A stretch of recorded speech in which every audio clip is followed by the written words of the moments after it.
Welcome to The World We Deserve, the officially unofficial podcast for True Detective on HBO. I'm Jim. I'm Aaron. And today we're talking Season 4, Episode 2, titled Night Country, Part 2. So what do you think of this episode? As I said in the instant take, I thought it was great. I love the pacing. I really like the performances. I've seen some mixed reviews on Jodie Foster, which blows my fucking mind. Yeah, Like, there's nothing mixed here. I mean, is it like the best performance I've ever seen from anyone? No, but it's absolutely good. Solid. yeah, you have to believe that this diminutive woman can square off against the likes of Officer Navarro and Captain, what's his name? Not Danvers, Captain Connolly, and Hank, and like a ferocious mama bear, just back him off. And she does. She really is, like, gets in people's faces, shoves people's chest. Like, she's fearless, and I think that's pretty hard for someone who's got the frame of Jodie Foster to pull off. Like, that is acting. That's not like a laugh out loud moment. So I think she's doing great. I think that Reese, Kaylee Reese, is doing a great job. I was expecting big things from her, playing like this tough, very, very physically tough, mentally tough cop, and I'm getting all that. I really liked all the interpersonal relationships and how, Liz is kind of the thread that connects the town together, apparently, seems like, you're making a short list of the people she sleeps with versus the people she don't. Yep. I think that's interesting. And I really like the mystery. I think they're really nailing it. I think I saw some takes that people are perturbed about all the supernatural stuff in this season. But, I don't know that there's more supernatural stuff this season than there was at this point of True Detective the first go-around. That was a spooky-ass show that turned out to be a Scooby-Doo episode, we think. Where everything that was apparently spooky or supernatural was all in Cole's LSD-addled brain. But when you think about the things he said about seeing his dead sister and his dead father in a coma, I still think they had at least a toe, if not 2 feet, 1 foot in the supernatural. They maintained a toe hold. So I like it. I love a guy who seems like he's frozen stiff and he starts screaming and scares the shit out of me. I like the jump scares. I like to talk about the ghosts and the world of the dead and how you got to keep it separate from the world of mental illness. I love the look and feel of this show. Like, every once in a while you'll see this stark, like the mountains of Alaska at night, or the mining operation of Innis at night. Like, I think those are really cool, and they give this, like you just feel like you're unstuck with time watching this show. Like, people are eating pancakes. Is it breakfast time? Someone's going to sleep. Is it time to go to sleep? Or, like, how do you even know without the natural rhythms of day night? Like, it's tough. It's really putting us in that mindset. What did you think? And it puts the people there in the mindset of believing in supernatural. Maybe they are seeing things. Maybe they are real. They could be in our heads. And I think that lends itself pretty well to the stuff we've been poking around the edges of in this series. I'm a big fan. I liked episode 2. Mostly, I'm a big fan of this mystery that's unfolding. I really want to know the answers to this. I do want to know how it connects to season 1, because there are some pretty strong threads there that develop this episode. I don't think I like any of the actual characters in this show, but that's not a problem for me. It's like, I didn't like any of the characters in season 1 either. Like, Russ, Cole, and Marty are not likable guys in any way. Yeah. Like, I like Russ because he is a weirdo, and he's a weirdo. He's a very good cop, which I think, very good cop, transfers over here to Liz quite effectively. She's a very good investigator, just like Rust was. So I don't need to like them to enjoy the show. I want to see them succeed despite their own personal flaws that make me dislike them. Right. Because there's a mystery to be solved here, and that's the thing that's really keeping me engaged, is that mystery. So this episode, like, if you are in for the mystery stuff, this just kind of blows it wide open, right? Like, all this connection to season 1, these shrines to dead people, this, like, we introduce a couple new characters who are almost certainly involved in something nefarious, like Kate, the mining executive or the owner of the mine. She's almost certainly up to no good somehow, right? Whether it's she's overlooking or hiding the true nature of the pollution that's going on here, or she's keeping children in an underground pedophile dungeon. Who knows? Right. But we'll see more as that goes on, and yeah, I'm excited to get some more details. All right, let's talk about the mystery next. I think last week we talked about it in terms of 2 mysteries: the Anna Kay disappearance, which is a cold case, and the current 8 scientists disappearing.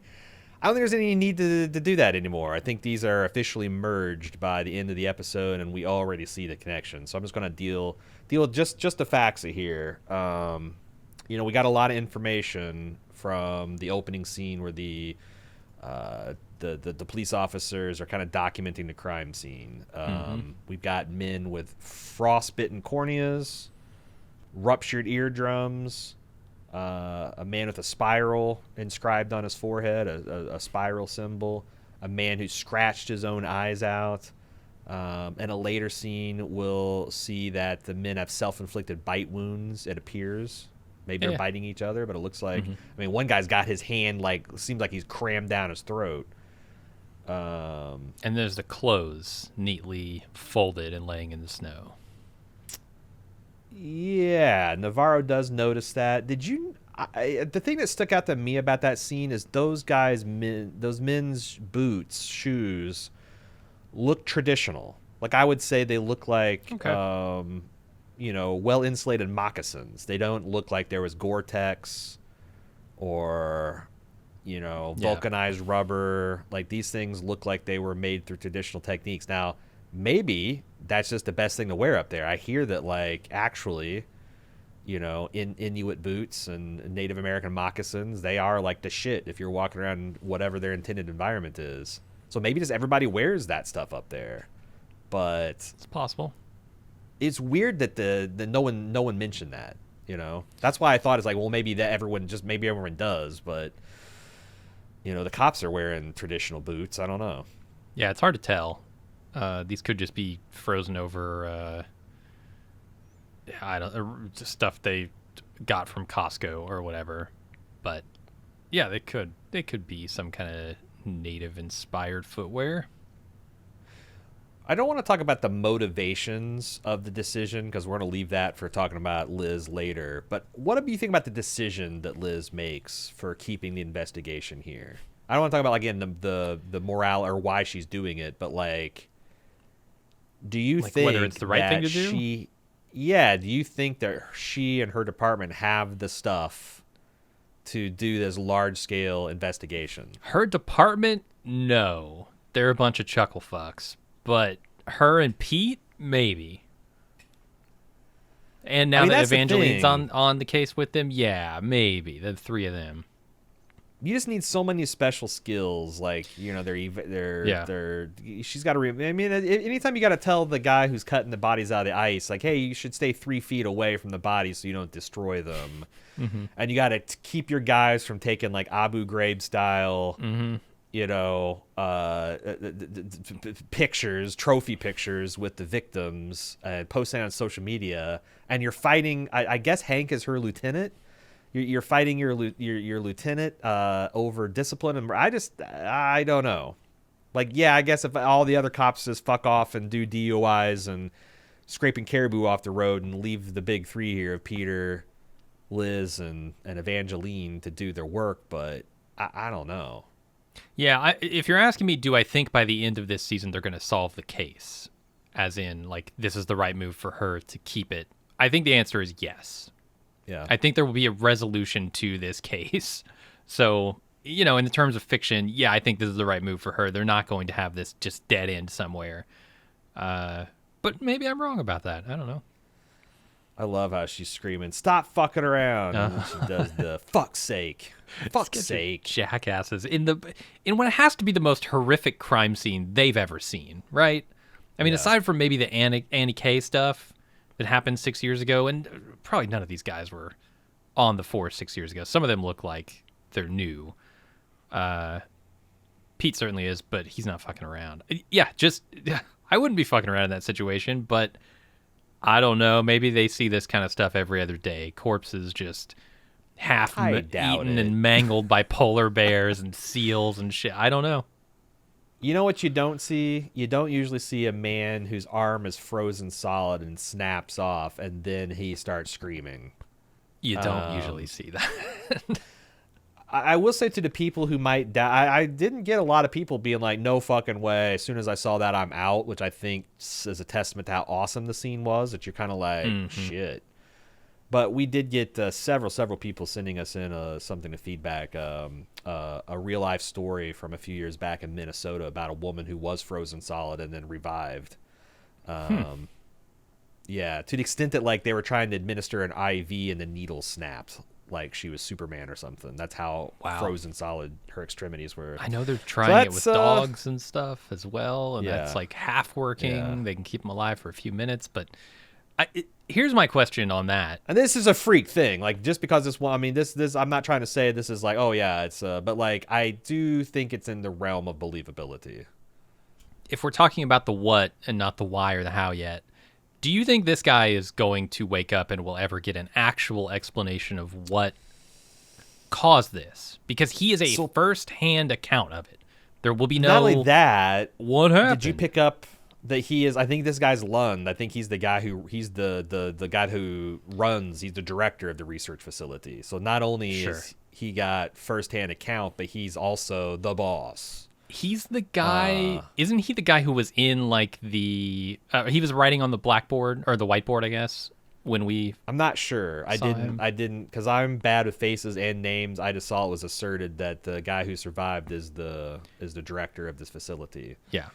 So it's like one of those things where like, yes, but he might be so fucked up that it's going to be very much later in the season. We only have a 6-episode season, and I could see him like waking up like late episode 4, middle episode 5, and kind of like confirming things, maybe things that the cops had ruled out as like unlikely or impossible, but his testimony, I think it's going to be a very much a last act kind of thing. Because his testimony needs if he just wakes up fully cogent, it seems like the investigation is going to be over. Right. He just tells them what happens, and they go search for the culprit. You know. No, it seems to me like what needs to happen here is he needs to recontextualize things for them in a way that makes things extra fucked up, right? Because this is True Detective. It needs to be like, oh no, this person we thought was completely innocent is actually connected to something horrific, or something like that. Yeah.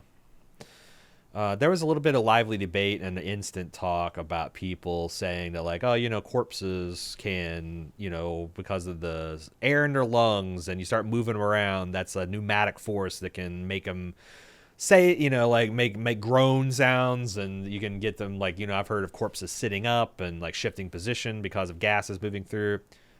That's clearly not what's happening here, because I don't think any amount of gas can make a person's like head shake side to side, his eyes move around, his tongue flap, and crucially, we have a nurse saying the man's still alive, and he's in a medically induced coma. You don't put dead people into medically induced comas. Yeah, on the second watch, I'm like, why do we debate this? Like, this dude's alive. You know, yeah, dead bodies can do a lot of things, but you know, alive bodies can do even more.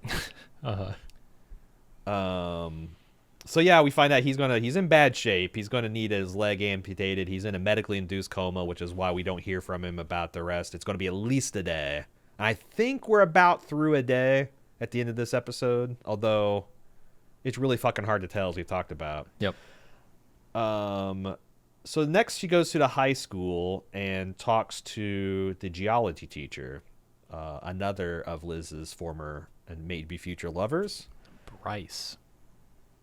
He's got a lot of opinions about this research station. He thinks they're madmen, and that, you know, unlike most isolated research stations, they never rotate their staff. This has been these dudes for years. He says decades. Like, look, man, this sandwich guy is not decades old. He might be decades old, but just. He's like 30 at the oldest. He's Doogie Howser. He got his degree at 12, and now he's 32. There's got to be some new blood that's joined, I imagine. But they're saying, like, unlike like the different Arctic research stations where you might rotate out every 6 months, 3 months, certainly a year, that's just not happening. So they're weird. Also, they're trying to find and study a microorganism that they think is going to unlock the ability to halt cellular degeneration. If you do that, it feels like you would unlock the secrets of almost immortality, you know? Yeah, to a lesser degree, you know. I'm sure you can still be shot and killed or stabbed with. Yeah. You could be frozen to death, but like you got like vampire immortality. Age. Yeah. You wouldn't age. It'd probably be a revolutionary cure for cancers and other forms of cellular degeneration, mutations. Now, what about this? Your body would still do some of its natural processes, right? And some of that is like buildup of toxins in your system. So your cells might not degenerate, but would there still be buildup of toxins that would maybe drive someone crazy over a certain amount of time? Or, you know, there are a lot of processes that go on other than degradation of cells in the body. Yeah. But he also had an interesting opinion about the impossibility of their task. That, and this guy, of course, he's just, you know, no shade to the high school geology teachers. Mm-hmm. But also high school geology teachers' opinion on this biological problem that you can't drill for these ice cores. The drilling of the ice cores destroys the microorganisms, and to where it's like he made it seem like they're tilting at windmills. Like this is just an impossible to achieve thing. And that's the thing. It's like they might be telling a story of them going for a panacea and unlocking Pandora's box. Like, yeah, the thing that they're doing is impossible, but they can expose a novel pathogen or toxin to an environment. You know, it's kind of like what Dr. Malcolm said in Jurassic Park. You know, like you've got, you know, you got organisms and things that had their time. You're bringing them back. You have no idea how they're going to interact in a modern environment. You're talking about that except for disease and bacteria and viruses. So I think it's kind of interesting. Yeah, and I was looking at this scene. There's a lot of allusions to the drilling process that would have to happen here. He's discussing this with his students. The lesson plan for the day is about the structure of Earth. And he's got some stuff written on the board here that's about like its inner core, its outer core, its mantle. They don't talk about the crust specifically, but it's interesting to me that we as a species don't actually know for certain what is inside of the Earth. You know, it could be Godzilla and King Kong. We don't know. But there's a lot of deductions we've made. Documentary that had a strong case that's exactly what you'd find. Yeah. Yeah, right. But there's deductions we've made based on seismic patterns that happen when earthquakes hit and the shifting of the inside of the Earth. We do have actual samples of the mantle of the Earth. We've drilled down far enough to actually get that, but we don't know what's for sure what's beyond that. It's a lot of smart people deducing things based on science, and so we have a probably decent understanding. But I think that plays into this idea of, you know, these scientists drilling down. What are they going to hit? Yeah, almost like Journey to the Center of the Earth. Like what kind of crazy shit are you going to unlock? Have you seen any of the? Because like I guess the deepest hole that's ever been bored was like in Russia during the Soviet Union, and there's still like legends about the fact that they had to stop because it got too hot and heard the screaming, and it's like implying that they hit hell and shit like that. But like there's always like this kind of like this goes back to like Jules Verne, you know, the idea that there is hidden things, animals, life forms, civilizations. Yeah, the core. But I mean, my God, look what they find. Lord of the Rings, you're gonna delve too dark and you're deep and greedily, and you're gonna unlock a Balrog. So, But yeah, it's interesting. They also mentioned like robotics and whatnot, and I wonder like to what extent this high tech is going to come up later. But yeah.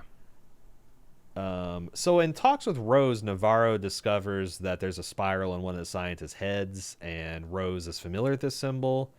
She doesn't really talk much about it, except for she says it's old. It's older than Innis, older than the ice, probably. And I think it's been pointed out that something to be older than the ice would be something that's frozen in it. So like, these pathogens or whatever we're talking about. Also, yeah, like, what do you make of the connection to the Carcosa stuff? Because I remember when we covered season 1, it turns out that most of those spirals were the result of a set decorator that just took pictures that his kids drew and pasted up on the walls. And yeah, this is the thing that kills me about some of the nitpicking that I see happening is like, season 1 wasn't fucking airtight either. Don't get it twisted, you know? Yeah.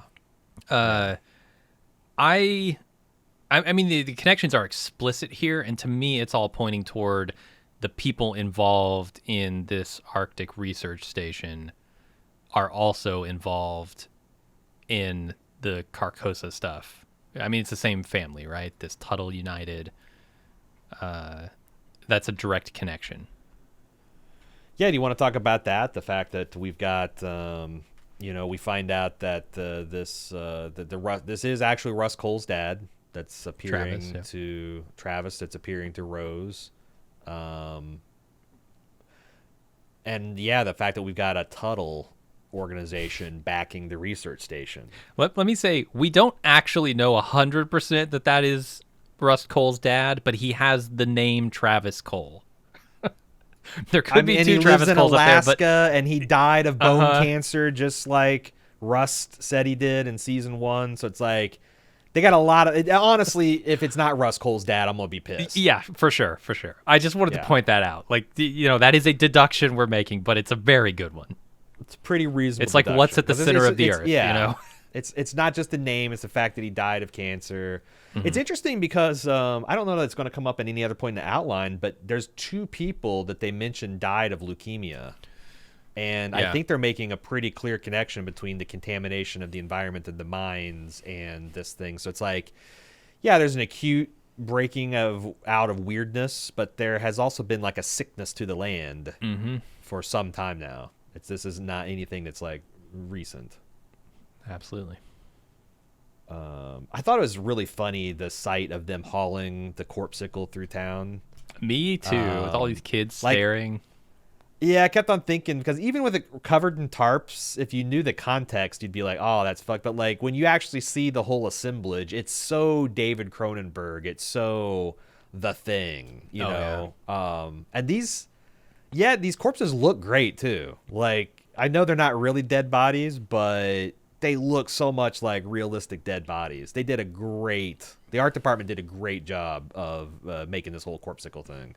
Yeah, I did wonder about that. Like, what are your thoughts when you get tasked with make us a giant mound of frozen flesh?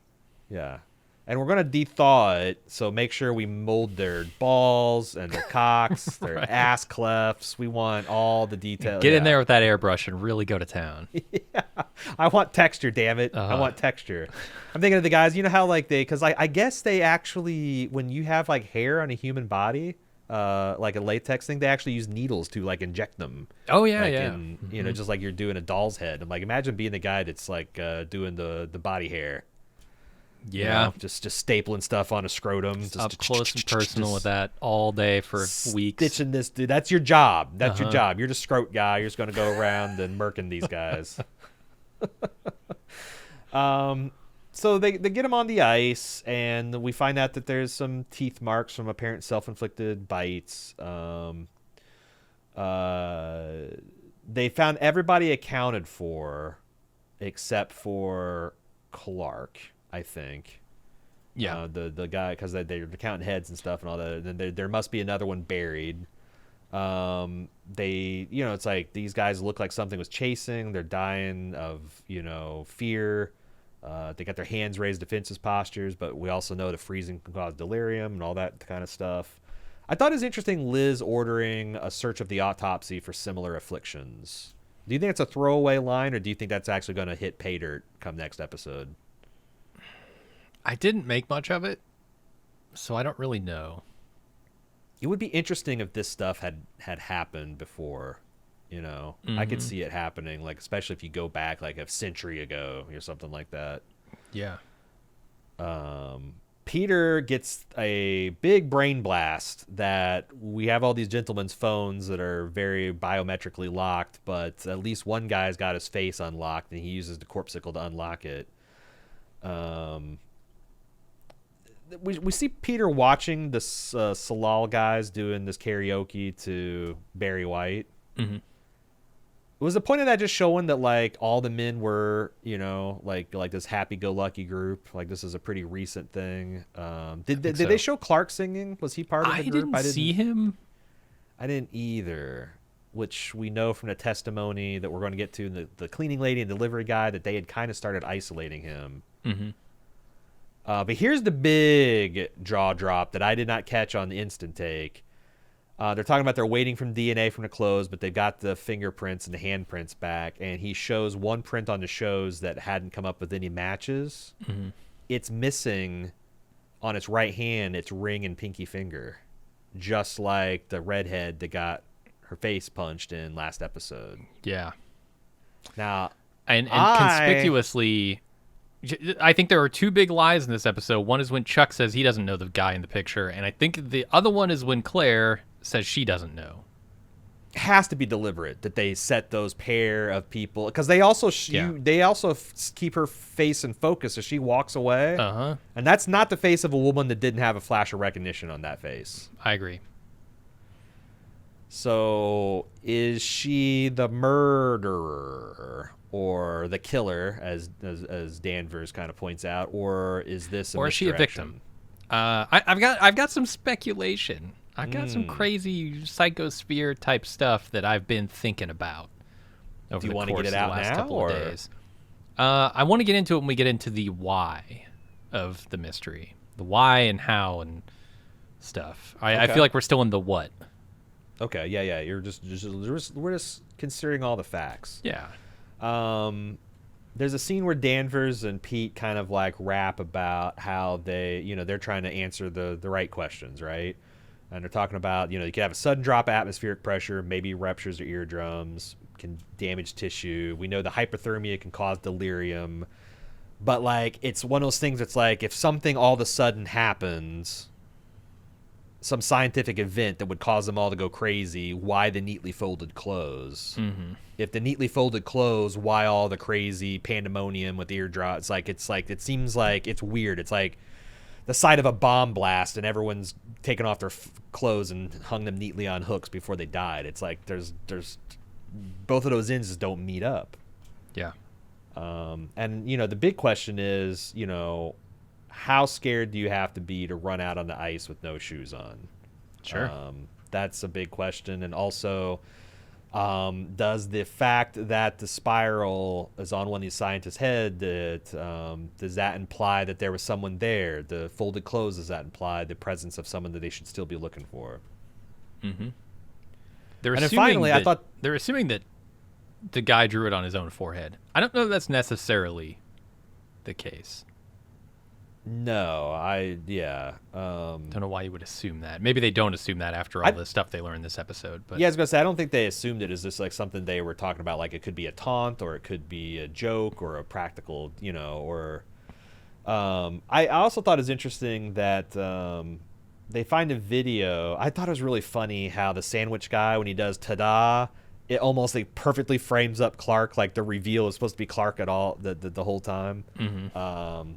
But yeah, we see Clark, we now know that Liz is going to know that Clark kind of had this seizure, lost his mind, said she's awake, and then all hell breaks loose. You mentioned that it was like a distortion, like an EMP field. I thought it looked like one of the lights exploded into like a starburst, and then all the lights went out. Could be. Did you have any, I could see it being like, well, maybe that's just the sensor getting overwhelmed, and then it's just going to die. But I don't know. I mean, they could be similar causes, right? You get some crazy EM blast and like the lights might go out, but your phone might also go out. So yeah, don't know. I thought it was there's another. This is something the internet picked up, but when they start the interview with the cleaning lady, one of these cleaning ladies also works at the Blue King Crab facility, and they ask her if she's seen the spiral, and she says no, and then she's like, "Hey Blair," she goes, "It looks like witchcraft," and she goes, "Blair, does this mean anything to you?" Did you make the connection to Blair Witch? I didn't, but that's good. It's probably deliberate. Like she's making all these other pretty on the nose references to the Thing and whatnot. I thought it's another. I thought it's pretty funny anyway. Mm-hmm. So we find out from these interviews, the delivery guy and the cleaning guys, that universally these people are thought to be weirdos and kind of quiet, keep to themselves guys. But among the weirdos that are quiet and keep to themselves, one stands head and shoulders naked above the rest, and that's Clark. Yeah, he's always weird. Go ahead. He's been shut up in his own quarters. He's the only one to have individual quarters in this entire facility. He's been shut up in there. He won't come out. When he does, occasionally he comes out naked and talking to himself. We see his journals later, which are just filled with the scrawlings of a madman talking about her eyes, her fingers, cold, dark. I hear her, I feel her, she's coming, all this stuff. So, yeah, he is clearly disturbed. I thought it was interesting that the delivery guy admits that he thought he saw someone at the station that night, but then when Pete tries to probe him, he's like, "It's Ennis, man. This. Like, this is..." I imagine, the long night with the adjusting, the attendant, like, monkey wrench that's thrown into your schedule, your circadian rhythms, that, it might get weird. I think it's, he says it's a long fucking night, even the dead get bored. I thought that was a great quote. Mm-hmm. But we know he saw someone at the station because we saw someone at the station, and we do not think we're crazy. So yeah, absolutely. The show showed us the person at the station running through, and it almost certainly is Clark himself. I think so too. Because that's another thing. Like I saw some people commenting on whether it's plausible one of these guys could survive. We don't know that they were out there for 48 hours. We know that this thing happened, the sun went down approximately 48 hours ago. There was a disturbance at the facility, but we don't know that the guys just fled the compound from that moment and were out there for 48 hours. It could be that they were only out there for a few hours. We just don't know. Mm-hmm. So that's the other thing, because I don't believe a guy could spend 48 hours in sub-zero temperatures and not. I think you're fucking dead. But probably. There's wiggle room. If it's 6 hours, 10 hours, maybe. So there's a scene where Pete catches Danvers up on the investigation, and he mentions that questions why the other guys are putting up with Clark's bullshit. He mentions that he hasn't seen his mom for 10 years. That they're estranged. She's dead to her. Didn't even react when she was told her son is dead. And in searching the money, we found that it all belongs to Tuttle United, which has their hand like this. Like, I'm questioning whether you're supposed to 100% understand that the Tuttles are connected to the Louisiana Tuttles, because the Louisiana Tuttles, I don't know, own a globe-spanning corporation that has their hands in everything from tech to video games, the palm oil cruise lines, you name it. That seems like Nestle style ownership of something. I'm with you. It didn't feel that big in season 1. It felt regional at best, not global. Yeah. But this is an expansion of that, so maybe. Yeah. There was an interesting theory I saw online that they talk about, and we'll talk more about this in Navarro's storyline, but this lighthouse that's not a hospital. Mm-hmm. It's kind of a community center, and we know the Tuttles are involved in this area. They mentioned, I think that their school for children that they ran, it was kind of the front for their trafficking, was like the Children of Light. And now we got a facility called the Lighthouse. Do you think that this is a way for them to get at-risk people, especially native people, and disappear them for their own purposes? Because, people go crazy and they wander out into the ice. And it's what it feels like. This is feeding into my psychosphere sniffing as well. Yeah. So Navarro decides to investigate Ryan, or ask Ryan again. Go back to Anna's brother and see if he recognizes Clark. He doesn't, but she sees a flash of recognition on one of his friends. She tracks him down at his mining dorm and essentially legally compels him to tell her everything he knows. And he says that Clark bought this RV from him a few years back. And from his cousin. Who's dead now. From his cousin, you're right. From his cousin. And he doesn't know much about that. And it's kind of a temporary dead end. But he also mentions that he doesn't like Navarro. And Navarro surmises that he also was okay with what happened to Anna Kay. And ends the questioning there. That might be a premature end to this line of questioning. Why are you okay with it? She thinks it's because he just didn't like Annie. I don't know about that.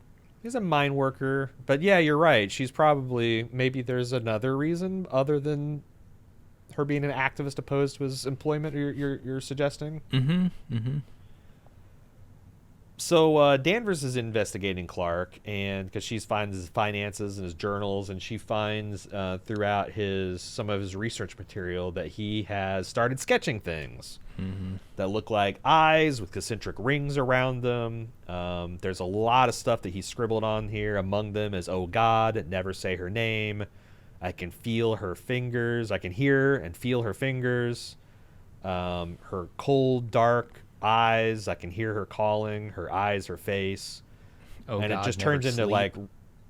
it kind of turns into like Ray Finkelstein's notebook from Ace Ventura, where it's like it just gets crazier and crazier and denser and denser. Yeah. It's Jack Torrance from The Shining, right? It's shorthand for this person went mad. Yeah.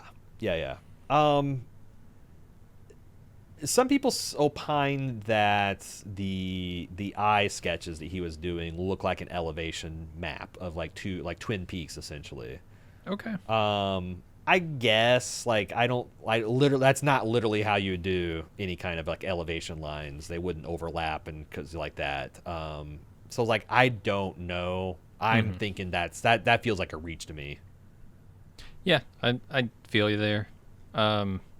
But maybe. The thing I can't shake is we're supposed to directly associate this with like the spiritual side of the Inuit culture and the Sedna figure, or some kind of horror that has awoken here.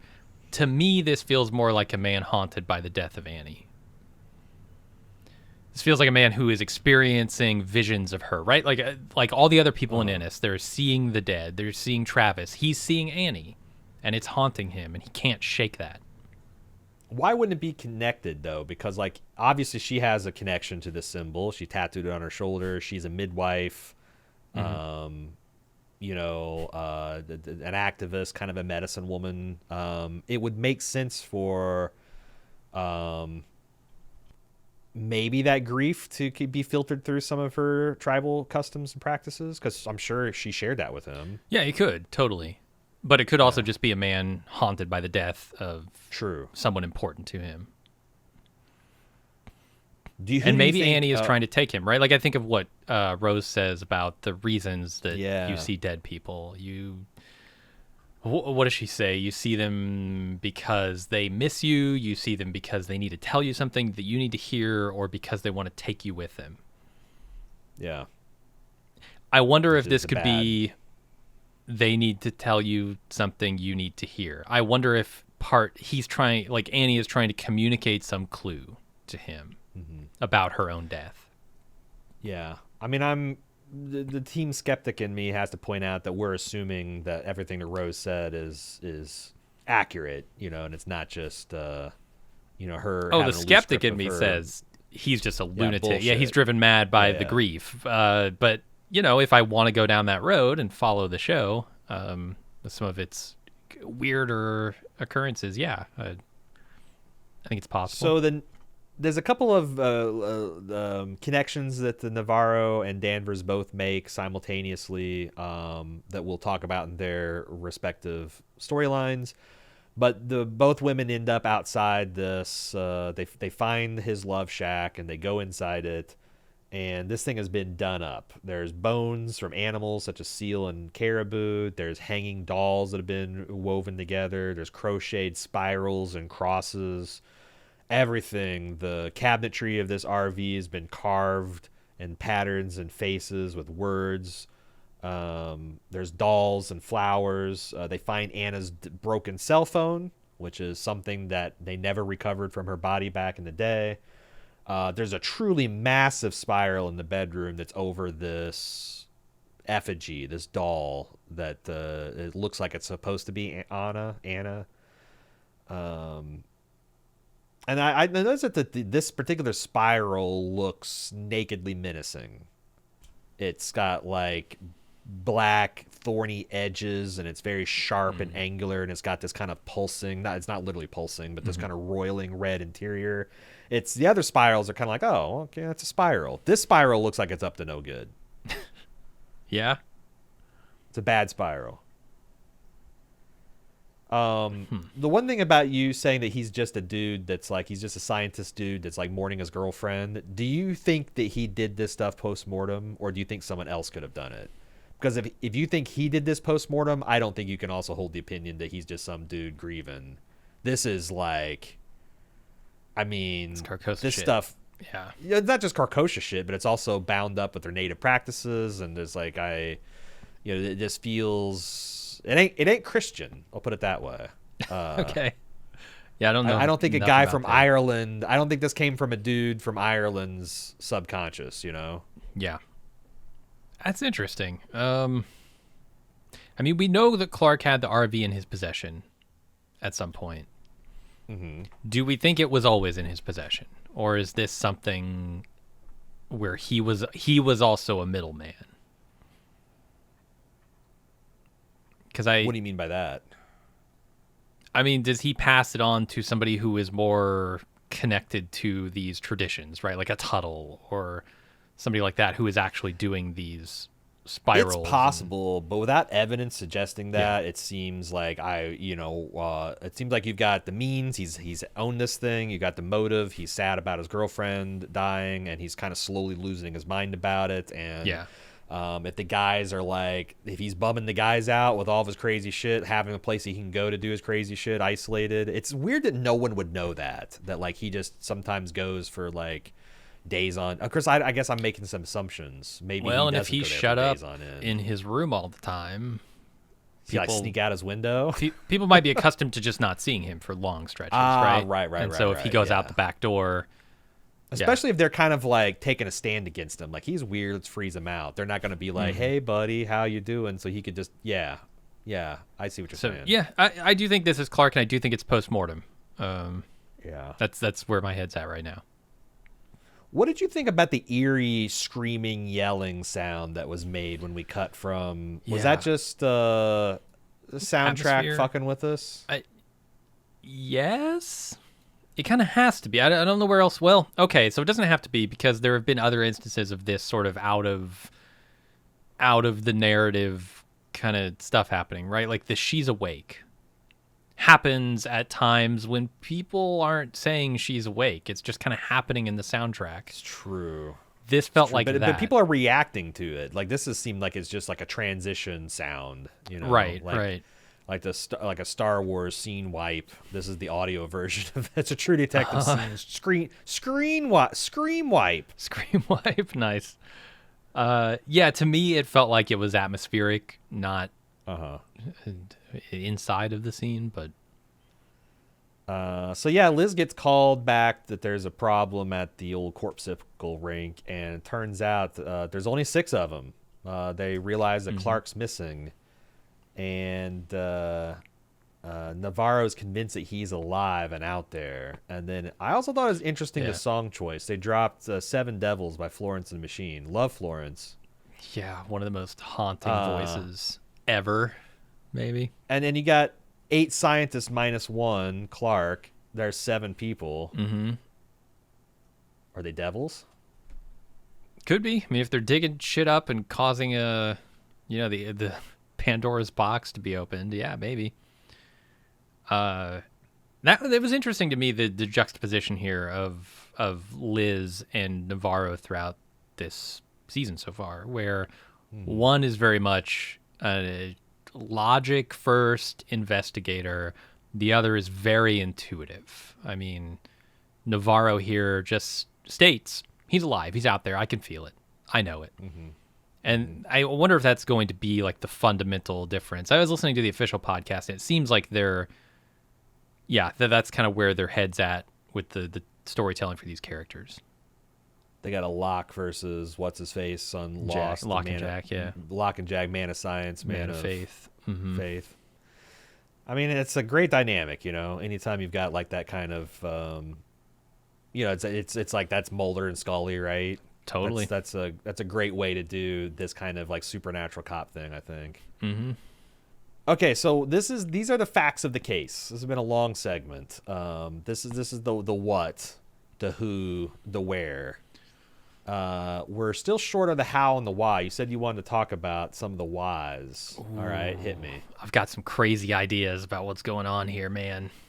Sniffing a psychosphere, are you? Yeah, let's see if I can build a foundation for it here on the fly. Season 1, there's a lot of connections to season 1 in this episode. The Tuttles, the spirals, the crazy doll-like structures that are made. Season 1 turned out to be a pedophile ring that was keeping, children in underground dungeons for their own horrible sexual purposes. I found it interesting that they are really going hard on the environmental stuff here. And I wonder if that isn't a red herring in the death of Annie K. Because the other thing that strikes me about Annie K is they bring up the fact that she's a midwife. Why is that important? Who gives a shit about that activity if the problem here is the environment and that's why she was killed? I almost wonder if there's some connection to a birth that happened that shouldn't have happened. And Annie K got knowledge of that birth and had to be killed for that reason. When you say happened that shouldn't happen, what are you talking about? Like there was an underage child. And especially when you look at like Leah and her girlfriend being like this underage sexual relationship where it's getting out sort of into the public. I wonder if I wonder if I'm not crazy for connecting those things, saying there is a theme developing, right? A couple of themes. And to mention that she's a midwife, that she would have a hand in the birth of children up here, makes me suspect that she knew too much and had to be killed for it.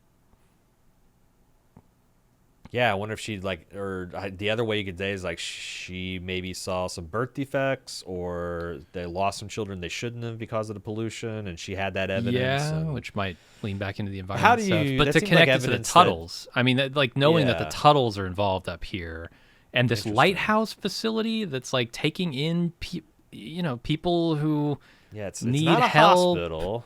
Not a hospital. No doctors involved here. It's Yeah, I do wonder. I do wonder what her actual reason for being killed was. And then I look at stuff like there was this big stink made about these posters that are in Chuck's quarters at the mining dorm. Yeah. I don't care necessarily to talk about the AI of it all, but one of the posters behind him is a K-pop band poster. Yeah. What does a man in his late 40s, is my guess for Chuck, at a fucking mining facility in the middle of Alaska give a shit about a K-pop band? That's not the type. I've got some meta behind this. Okay. Apparently, those were actual posters of real bands that they were unable to clear before the episode aired, so they hastily replaced them with AI-generated posters. Well, that's an actual band. This I've Is it? group is an actual real K-pop band. Yeah, you can so go they look them cleared up. that, That's a but real ass poster. But Kiss said go fuck yourself. Okay. I'm Gene sure. Simmons said no. And that one I think is AI. Issa's been out on the okay. Twitters Because or I saw that one. I thought about both of them were, but you're saying one of them is a real band. Interesting. Yeah, this I've band. I mean, I don't know. You're saying he They're can't be people. into K-pop? I'm saying he's not likely to be into K-pop. It's a weird thematic, like young women sort of thing that's going on in this season, right? I mean, just like season 1, it's tying it back in that way too. And to me, that's getting more into the sexual nature, the deviant sexual nature of what's going on here. And I think Annie K got caught up in that. K-pop stands deviant sexual freaks, according to Jim Jones. Yeah. If you're a 45-year-old minor living in Alaska, just don't put the K-pop posters up, you know? Gotcha. All right, you got any other whys rattling around? That's my big theory right now. I'm curious as to how much Rose knows, because she's talking about this case to Evangeline, and she says you should let this one go. And I don't know if that's because she just has a bad omen because this stuff, could potentially be older than the ice, or if she knows something that says you don't want to dig on this. I mean, that's the thing. It's like, it's wild that we're not, and when I say we, I mean the community, because I've spent a lot of time on our Discord, spent a lot of time on the subreddit, and no one's actually suspecting Rose, even though in a real investigation, she would be maximally suspect. The person that discovered the whole situation, put it right out. Yeah. And in such a remote location. It's not like she came home and there was a dead body in her house, right? Or I did get the idea that that's about a half mile from her house, though, right? Because don't Navarro and her look over to the mountains and you can see the excavation. It's like in sight. It's far away, but it's in sight of her house. Sure. Still, I have a lot of follow-up questions. What are you doing out here?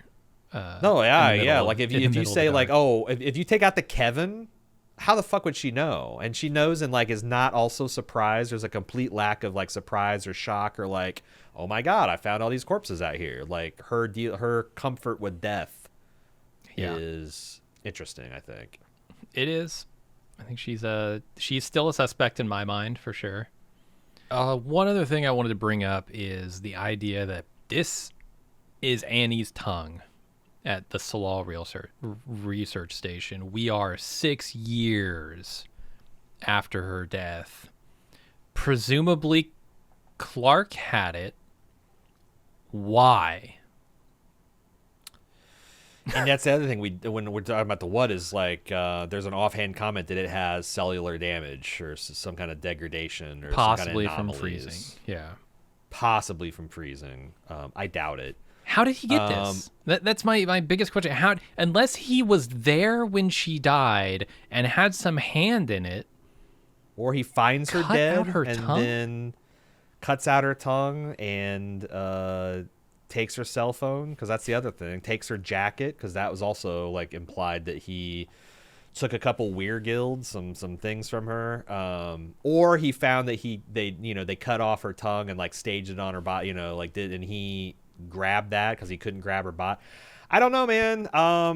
One of the crazy theories, one of the psychosphere type of theories, is that he was using this tongue to try to study on how he could bring her back.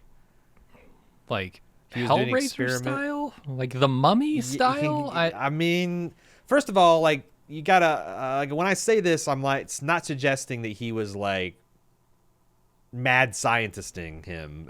But he's a broken, crazy person. Yeah. But so he would have to be a broken, crazy person the day she died, right? Unless this tongue was taken by someone else and frozen and he got it later. I could see him coming just be upon the corpse of his lover as something that just sends you into a mental break that you don't recover from. But how would he find that out? How would he know that she's in? Because the other, I've avoided your other direct question, which is was he involved in the murder? Mm-hmm.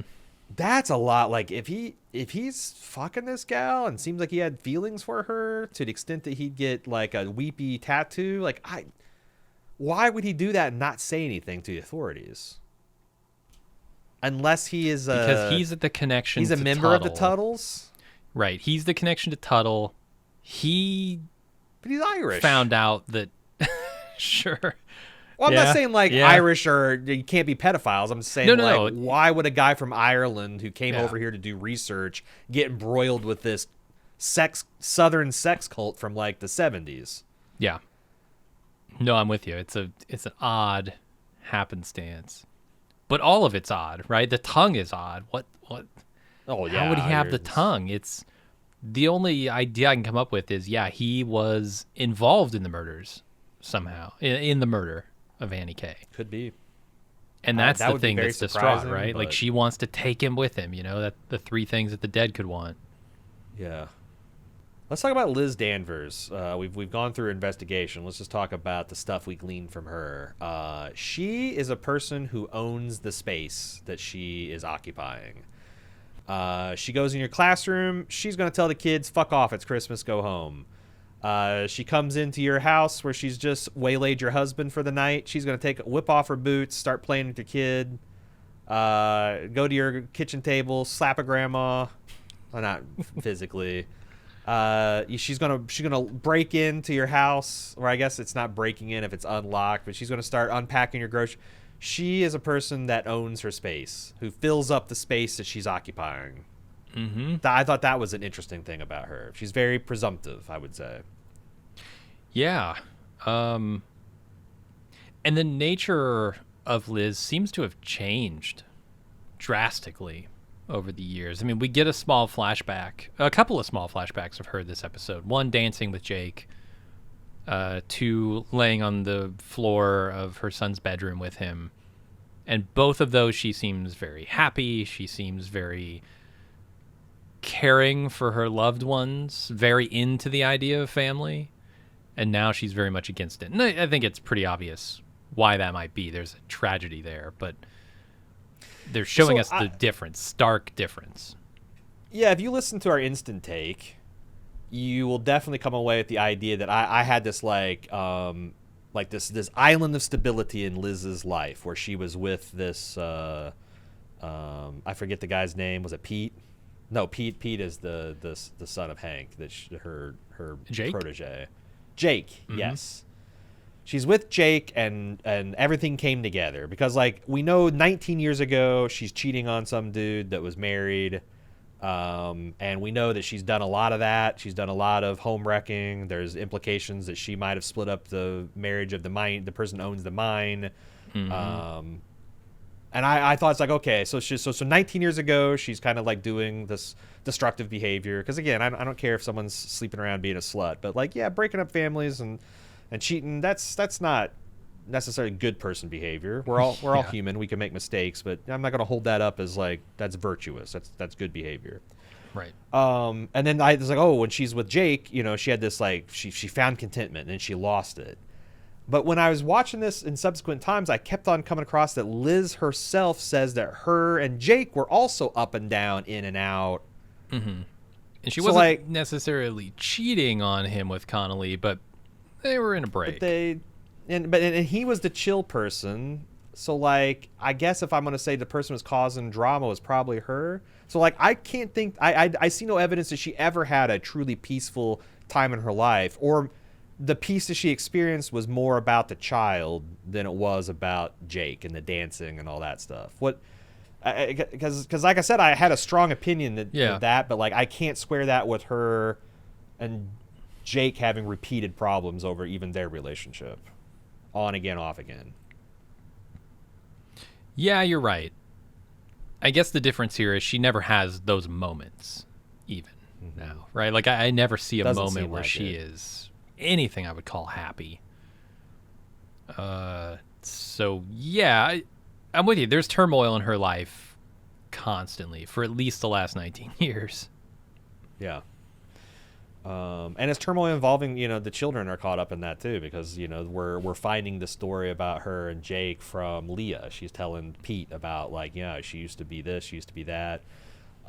It's interesting that she kind of tells her and Pete both tell the story of their parents at times where they still hadn't given up their dreams. It turns out Hank was a wannabe rock star, and by the time Pete was born, he's not even playing an instrument at this point. Mm-hmm. That's how, and the hint that his mom thought that Hank was a loser.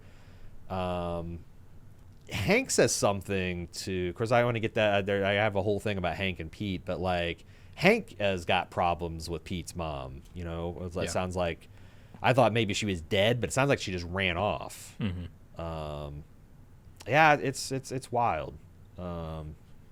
Some of the other stuff with Liz in that flashback, not the one where she's dancing with Jake, but the one where she's with her son on the bedroom floor. Yeah. There's a stereo in the background playing the Twist and Shout song from Ferris Bueller. Yeah. So it's definitely going to be a trigger for her. I'm curious if that's just their song, right? Evangeline and her sister have a song. It's Spice Girls Tell Me What You Want, What You Really, Really Want, that song. Mm-hmm. They seem to have had perhaps a song, Twist and Shout.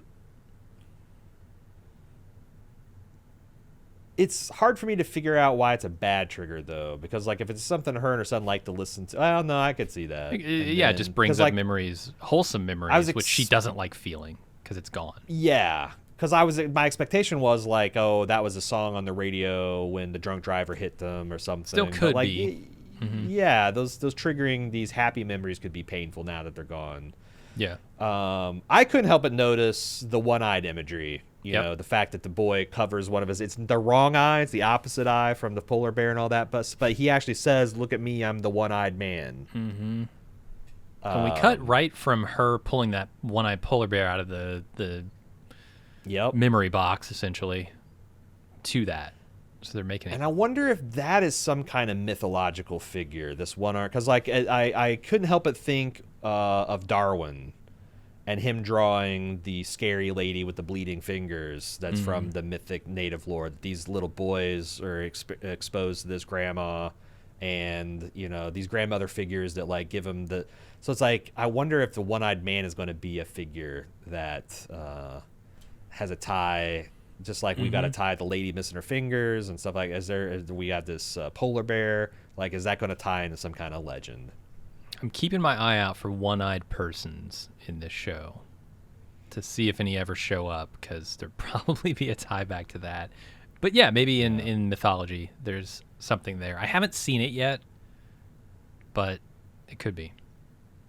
The other thing we know about Liz is kind of everyone in the community hates her and has reason to. She's broken up a lot of families. Apparently she slept with the woman who owns the mine. Is her name Katie? Kate. It might be Katie, but I wrote it down as Kate. But it's the one the one that loves her town, that thinks that she's a fucking bitch. That might be trying to hook up with Hank. I don't know. Why? There's some kind of flirt, your kid should get on with my kid, right? So that we could maybe spend some time together. I don't know. There's something there. I think she's flirting. Why would you angle for Hank though? Especially if you know he's got the Russian hookup. Yeah. Huh. I don't know. Yeah, but Navarro says that's no one can stand you but Peter Pryor. That's the only one. Everybody else hates you. Mm-hmm. And you'll probably be breaking his heart real soon. And that's where she gets told to fuck off, which I thought was pretty brave to do to Navarro, because Navarro could split her in half. Even her adopted daughter hates her. And I know this was kind of a theme in episode 1, but I feel like it's brought into focus here. This whole Christmas thing. Why do Christmas if you hate it so much? Help me put up this stupid fucking tree, or whatever she says. And the way she is so dismissive of Leah in this episode. Yeah, that's the thing. Did you come? There's this heartbreaking scene where her daughter just gets off the ice and sees that Liz is here and says, "Did you see my performance?" She says, "No. Did you see the manager? I need to talk to him."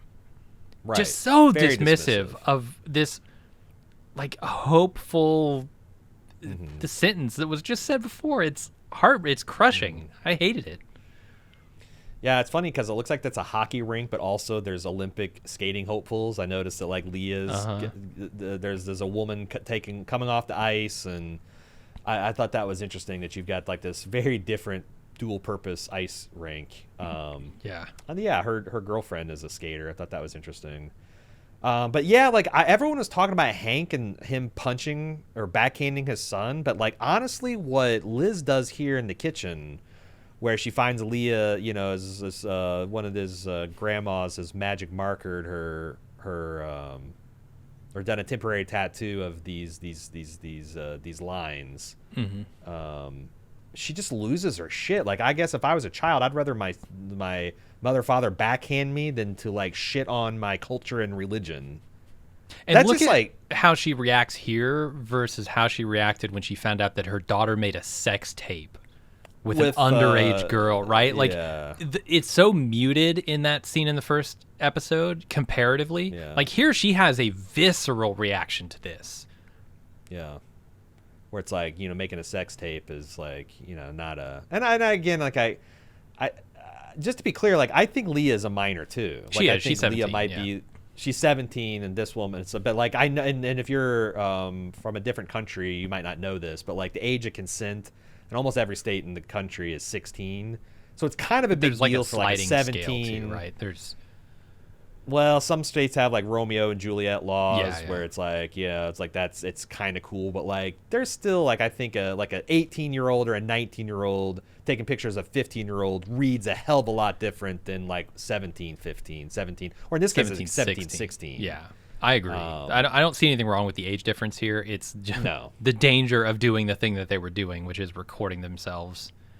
And that getting out, like, that's... Yeah, I just 2 years ago I had a custody battle with an ex, and I was talking to my lawyer, and he mentioned that he had just come from a case where, a 17-year-old kid dating a 16-year-old daughter. They had exchanged pictures and stuff, and her father was making a federal case, and this kid was like, looking at child pornography charges. All the people involved are children, but they were manufacturing what is unmistakably child pornography.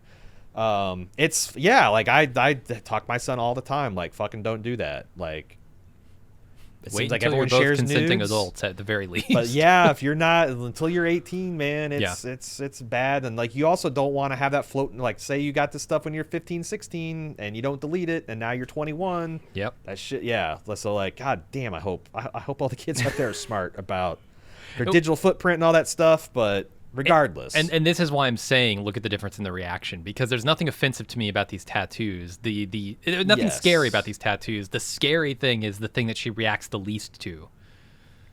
So I tried to grope for this her. on the instant talk. Yeah. Like it's got to be something like one of these laundromat grandmas, which I don't know what the hell that means, but like it's a funny insult. But yeah, I don't know either. Did like her boyfriend Jake have leukemia, and instead of going to a doctor, he tried to heal it with tribal medicine or something? And okay, I could see being like, I'm pretty tolerant of people's cultures and whatnot, but like if I had a loved one that chose traditional tribal medicine over oncology, that would be hard for me to get past. They're free to do it, sure, it's a free country, but that would really be difficult for me to deal with.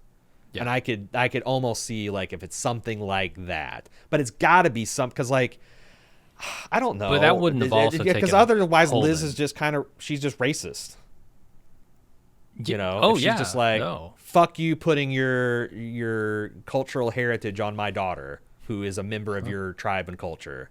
Like that's just wild behavior. I agree. I'm not ruling that out though. Because, like I said, I don't think any of these people are necessarily great people. Yeah. I mean, that's the thing. Is like she could because it wasn't I'm pretty sure Marty might have said the N-word in season like.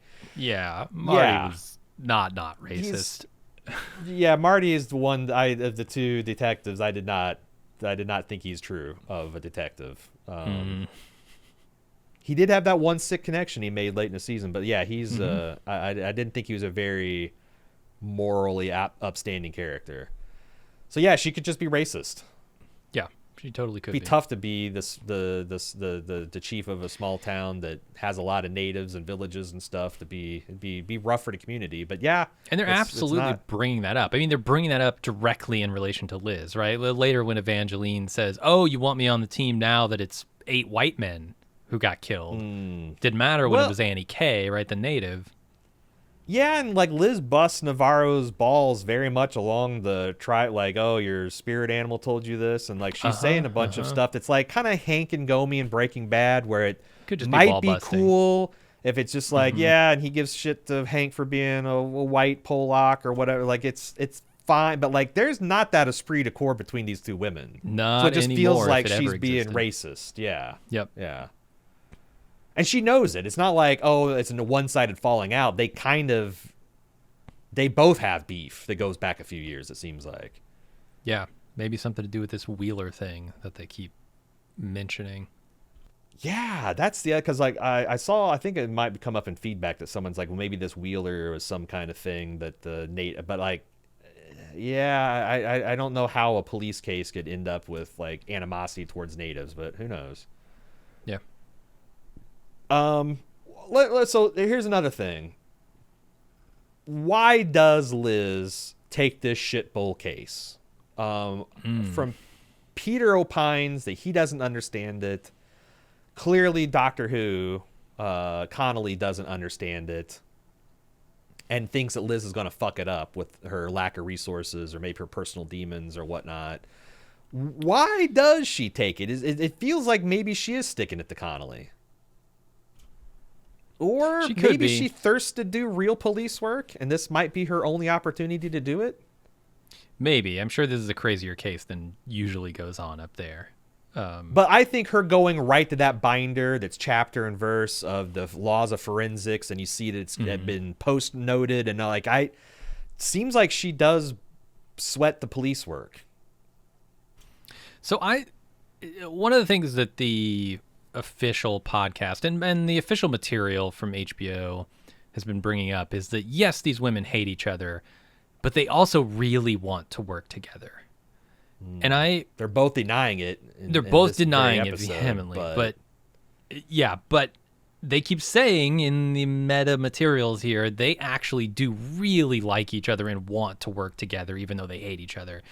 So I wonder if this is not penance. I wonder if this is not Liz taking some responsibility and saying, yes, when I came up here, this was the end of the Annie K case. There was evidently more information out there to be found. We didn't find it at that time.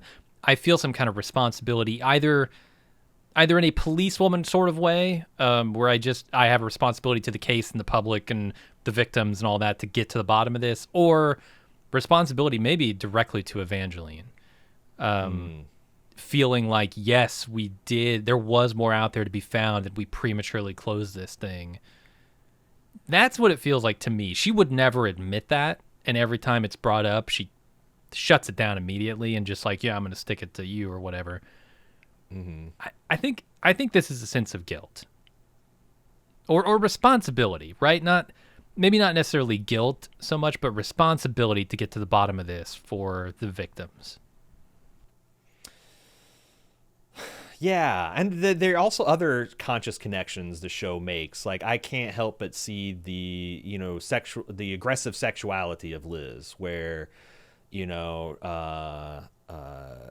Captain Connolly is going to finish up, and Liz is like, absolutely not until I get off too, and it's they're definitely kind of showing how these women, even though they're very different in terms of their backgrounds and physicality and all that stuff, also have a lot of similarities in looking for love in maybe all the wrong places, or maybe not looking for love, maybe just trying to set or not admitting that they're looking for love, if you believe Kavik.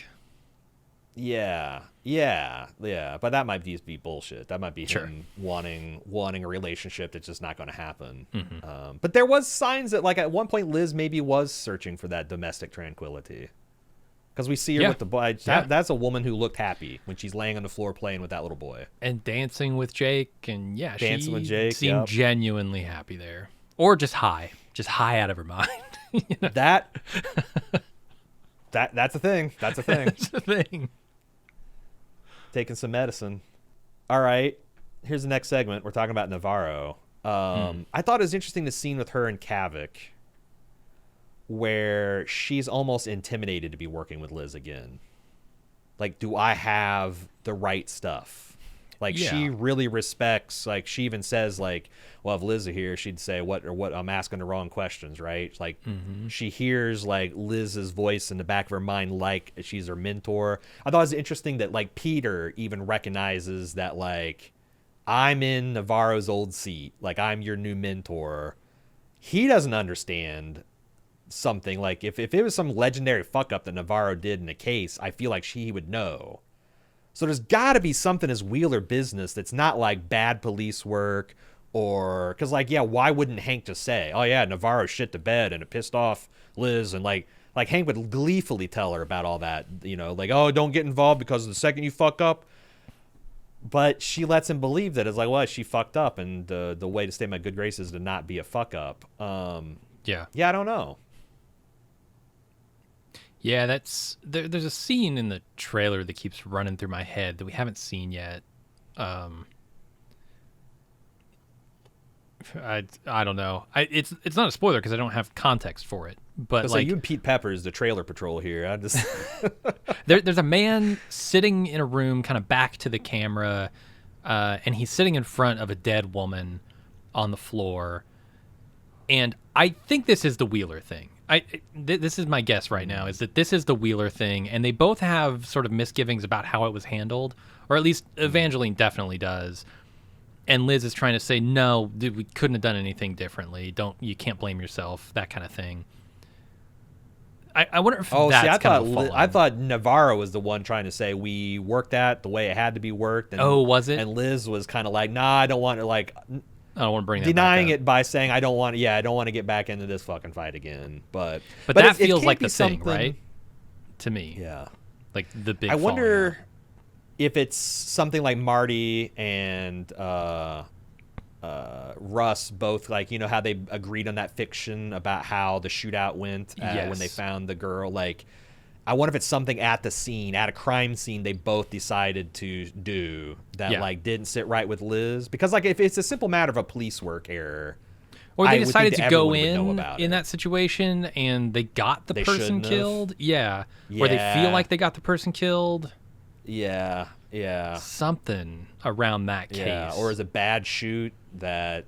I don't know, but it feels like that, like something that Russ and Marty had concocted and they kept secret this whole time. Because otherwise, why wouldn't they know, like, why the fallout happened? Because if it's something like, oh, it's a drunk driver that hit Jake and Navarro fucked up the police work and he got, like, everyone would know that. You would think so, yeah. Yeah, so it's got to be. I think you're onto something there. Yeah, whenever we find out about Wheeler, I'm pretty sure that's what we're going to be seeing. I did wonder why Rose wanted Navarro to stay away from the case even before she knew it was connected to Annie. Yeah, that's the thing. Is she hearing things from Travis that say, hey, stay away from this? Did he do another dance and she interpreted it as, don't go near this case? Apparently Travis shows up. It's not just Travis that shows up. That, like, Travis is the thing that unlocked her sixth sense, so to speak. Oh, yeah. But she doesn't deny that she sees more dead people than just him. It's just like, I just started when he was my first, but I got the clear implication that she sees others, because otherwise, why? And, like, not only that, but she's seen all three types of ghosts: the ones that just want to visit, the ones that need you to hear something, and the ones that want to take you with them. Presumably, yeah. Which I don't think she means like the way Travis showed up. I think she means like want to kill you. Yeah, I think so. Want you to join them in death. Yep. And I think that's the type that Clark might have been seeing. Yeah, and you got to tell which from which. But, like, I often wondered, like, okay, so, like, let's say you've come around the third ghost. You just pretend you don't see him. Is that the one you're just like, I guess, maybe, or like, because how do you avoid a ghost killing you? I wouldn't even begin to know that. Maybe you don't listen to them. Maybe you don't follow them because, I don't know. I don't know what a ghost can actually do to kill you other than drive you crazy. Sure. I have to say that I really got a kick out of seeing Harry Potter's aunt roll the fattest joint and light that up. That was like really, that was pretty funny. But yeah. And the fact that like Travis Cole was the connection that brought Navarro, presumably Navarro in her capacity of a police officer found him, and then knew of her relationship with Rose, so kind of like told her as kind of a next of kin. Seems like it. And I liked her opinion of Innis being the world's getting old, and Innis is where the fabric of reality is coming apart at the seams. Yeah, a literal axis mundi. That's how I feel about our hometown of Mooresville. Okay. Every time I go visit, I'm like, oh, the psychosphere is coming unraveled right here, right at the water tower, man. Let me tell you. So obviously, a lot of the conversation you see how does Rose is also her talking about her sister, because she thinks her sister has got this same curse/blessing that she's seeing dead people, right? Or she worried about herself too. She might be worried about herself, yeah. Because she picks up that necklace in the car after she hits the ice lump and instantly free associates to her mom, pointing at nothing and screaming while she's holding on this necklace. Did you make? By the way, did you make anything of that ice lump? It's just an ice lump. I went back and freeze framed. I think it's just an ice lump. There's a weird black spot, but the blood I thought I saw was, I think, shadows. Just discoloration from the headlights and reflections. I thought so too. Because it does look like a pool of blood, but the more I looked at it, the more it looked like it's just the extreme contrast between the white ice and the extreme dark and all that. It just casts a really incredibly harsh shadow. So yeah, I think so too. It is suspiciously person shaped.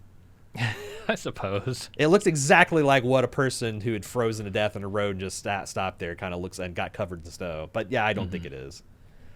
Can I go back real quick to the sister stuff and the visions? Yeah, we haven't closed that out. There's been a lot of allusions to various influences, right? I mean, obviously season 1, big influence, but The Shining, we've talked about several others. The Lighthouse. The Lighthouse, Robert Eggers, the film The Lighthouse, has some interesting connections to this. Sort of really? Like an alternate reality that people are seeing, right? The people going crazy sitting out here at this lighthouse. Isolation, sure. In extreme isolation. A murder that happens because of it. I think there might be some allusions to that. It's one of the best horror movies that's come out in the last 5 years. So is it 5? It might be longer than that at this point, but it's been a minute. Yeah. It's fantastic. I could see that being an influence on this season as well. Yeah, I could totally. I mean, if we see a hand-carved mermaid show up, watch out. Yep. But also her sister. I thought it's interesting that line. It's like, don't confuse the spirit world with mental health issues. Because honestly, if I talked to Rose, I wouldn't say this to her face, but I'd be thinking the whole time, "You're crazy. You got some brain chemistry thing that's causing you to see things, because obviously ghosts aren't real." But the also is like that her sister's not resistant for treatment for no reason. She got put in some place in Nevada that pumped her full of drugs, and she didn't like the experience, and now she's like violently against any of this stuff happening to her. Yeah. It's also weird if the lighthouse is a Tuttle ring. Even though I feel like the show has conditioned me to think that Rose is a wise, benevolent person, a spiritually aware person. I have a hard, because like Rose kind of like pushes her, like, "Oh, lighthouse. You should try the lighthouse." Mm-hmm. If the lighthouse was like some kind of weird thing where Native women and Native girls were disappearing, I don't think Rose would say that about it. So it's like I don't want to believe it's evil if Rose is pushing it, but maybe Rose is evil. It's possible. One thing that struck me is when she draws this symbol in the snow, right, the spiral, they're talking about it, and she is like, "Oh, I've seen that thing," and she draws in the snow. Just as quickly as she draws it, she wipes it out. I thought that was interesting too. Like she's afraid to have it on her property. That's exactly what I was thinking. So it's not just that it's old; it also terrifies her. Yeah. It can draw unwanted attention. Okay, is it an eye of sorts? Ooh, I can't help but notice that it. I go back to the just offhand observation I made last episode that those symbols are all over Kavek's sheets. Like that particular symbol is like bordering his pillows, and it's like a repeating motif. So like, but with the eyes, that's thing, a bad. That's a bad sign. Clark, I'm like, is it something where it can gaze at you if it's near you? This is crazy supernatural shit, right? But I mean, yeah, I mean, it's also, it doesn't need to be real for people to believe in it and make it real. That's the absolutely, other thing. Yeah. It's like it doesn't have to be an evil force. It can just be, superstitions have the ability to influence real people's actions. I thought it was interesting. So like, let's run with this idea that like bad things happen if you have this symbol. Kavek's dogs were acting unusually aggressive. He jokes about Navarro jokes about one eating him. As soon as she did that, the hair kind of stood up on the back of my neck because I'm like, oh my god, I kind of like Kavek. I don't want him to get eaten. He's got these evil symbols in his quarters. The dogs are acting strange. Do you think he's going to get eaten by dogs this season? Is that foreshadowing? I saw some speculation, and it might be crazy, that might all be hinting at his involvement in the scientist murders. That maybe the thing that these scientists are so afraid of is like him with his pack of dogs. I think that seems ridiculous. I think that's ridiculous, but I'm not ruling it out yet. I'm open to the possibility. Yeah. But yeah, I mean, you don't put. So I mean, ostensibly, the point of this scene is to establish the nature of the relationship between him and Evangeline. That he wants something. He's trying to thaw out this very cold woman, and get her to love him as much as he loves her. And that's kind of all the scene is doing on the face of it. But behind the scenes, yeah. I mean, it could be foreshadowing for him and a grisly death at the hands of his dogs. It could be foreshadowing for for his nature not being as kind and mild-mannered as it seems currently. Maybe he is actually that character, but in reverse. There's... I don't know. Yeah, and I also, I keep coming back to last episode when he's like, if you call, I'm not going to answer next time, with him being... it seems like there's hot and cold things on both of their sides. Mm-hmm. Because now, he's the one asking, hey, are you coming by tonight? Disappointed when she's not going to. Yeah, I thought I thought there would be a lot more, eye rolling, oh, Jesus, Navarro, when she came into his bar. But it's, almost like... I mean, I don't know. He was still annoyed that he stole her toothbrush, but... it's hard to get a SpongeBob toothbrush. But there's also there's another thing that ties her and Liz together, because what is the thing that her and Doctor Who say every single time? They're never going to do this again. They recognize that this is not good behavior. It's bad for them both, but they're stuck here. I don't know. It's interesting, the parallels there. Yes. All right, let's move on to the last but not least segment, Hank and Pete. We talked about this in the instant take. Hank is just a profoundly pathetic character. Yeah. He is playing second fiddle to Liz. He loathes her.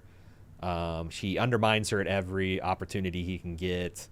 Meanwhile, his romance is getting a mail order Russian bride who's clearly scamming him. And then he's scamming her too.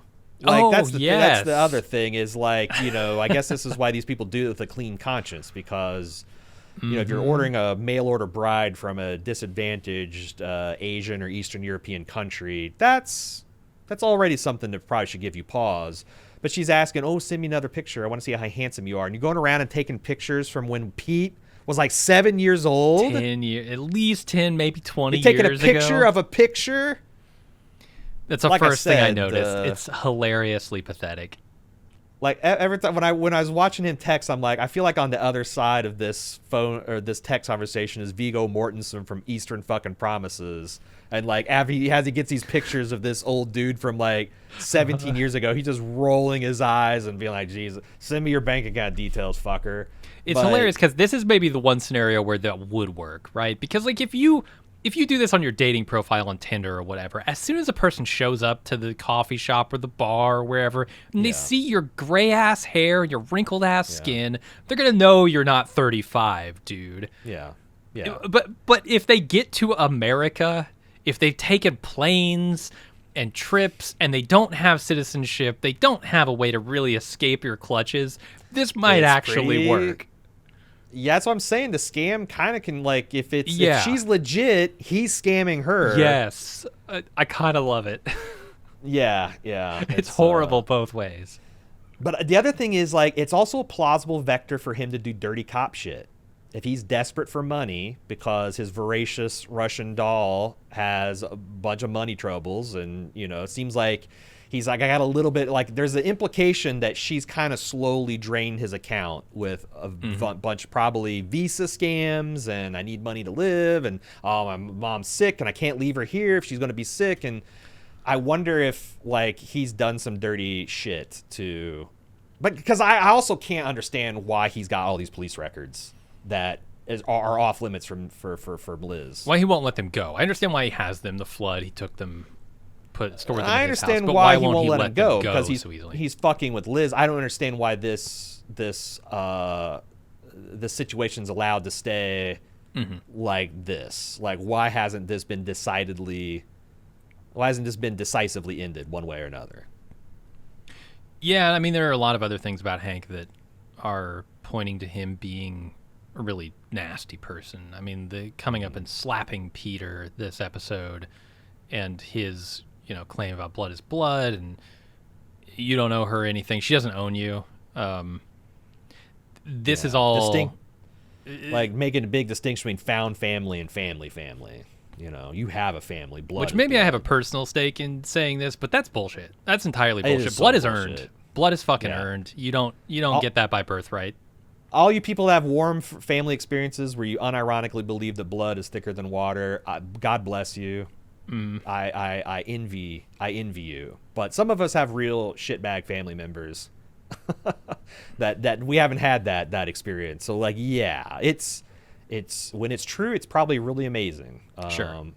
I like my family going forward to feel that way about each other, but it certainly hasn't been my experience. And yeah, and if my family is somehow out there listening to this, I don't think they're shitbags, but there's I don't think that relationship is unseverable. I don't think that relationship should be taken for granted. You know, it goes kind of both ways, but yeah, you have to be a decent human being if you want to claim that you're my family. Sorry. Yeah, it's almost one of those things nasty. where it's like what Tywin Lannister said about being, you know, if you have to call yourself king, you're no true king. Yeah.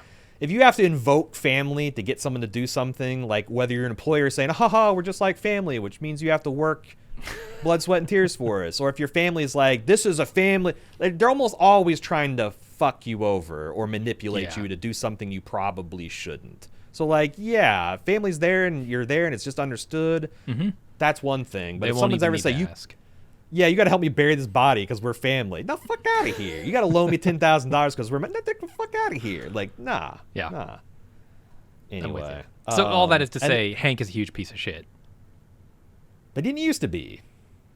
He used to be a happy-go-lucky kind of guy. Although I don't know, after this season of Fargo where we saw that, you know, when I hear about Hank's rock career, I think of Lars, you know, Indira's husband with the drum set and the golf career. It's like, was he just like this kind of loser and he just fell into law enforcement because it's the thing to do up here? It's got good benefits, like Navarro said, you know.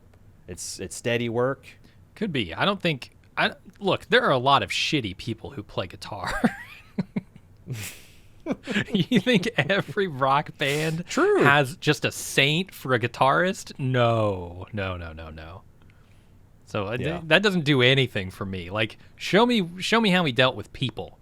Show me how he treated Yeah. others. Then I can say whether he's a good or bad person. It also kind of, maybe not, because I'm sure a perfectly good cop can have a perfectly good night job as a band, playing in a band. But it does, in this context of these shows, kind of tells me that this isn't something he was called to. And also just his work ethic and the way he approaches police work says this is something that was like my fallback plan. Makes sense. And my heart's not kind of in it. So that's, again, that might not be 100% legit, but it's just what I think the show's telling me. I feel you. But how about that conversation, speaking of Hank being a bad person and bad father, that conversation that Peter has with Leah in this episode, the conversation kind of ends with Pete and her kind of commiserating over never feeling good enough.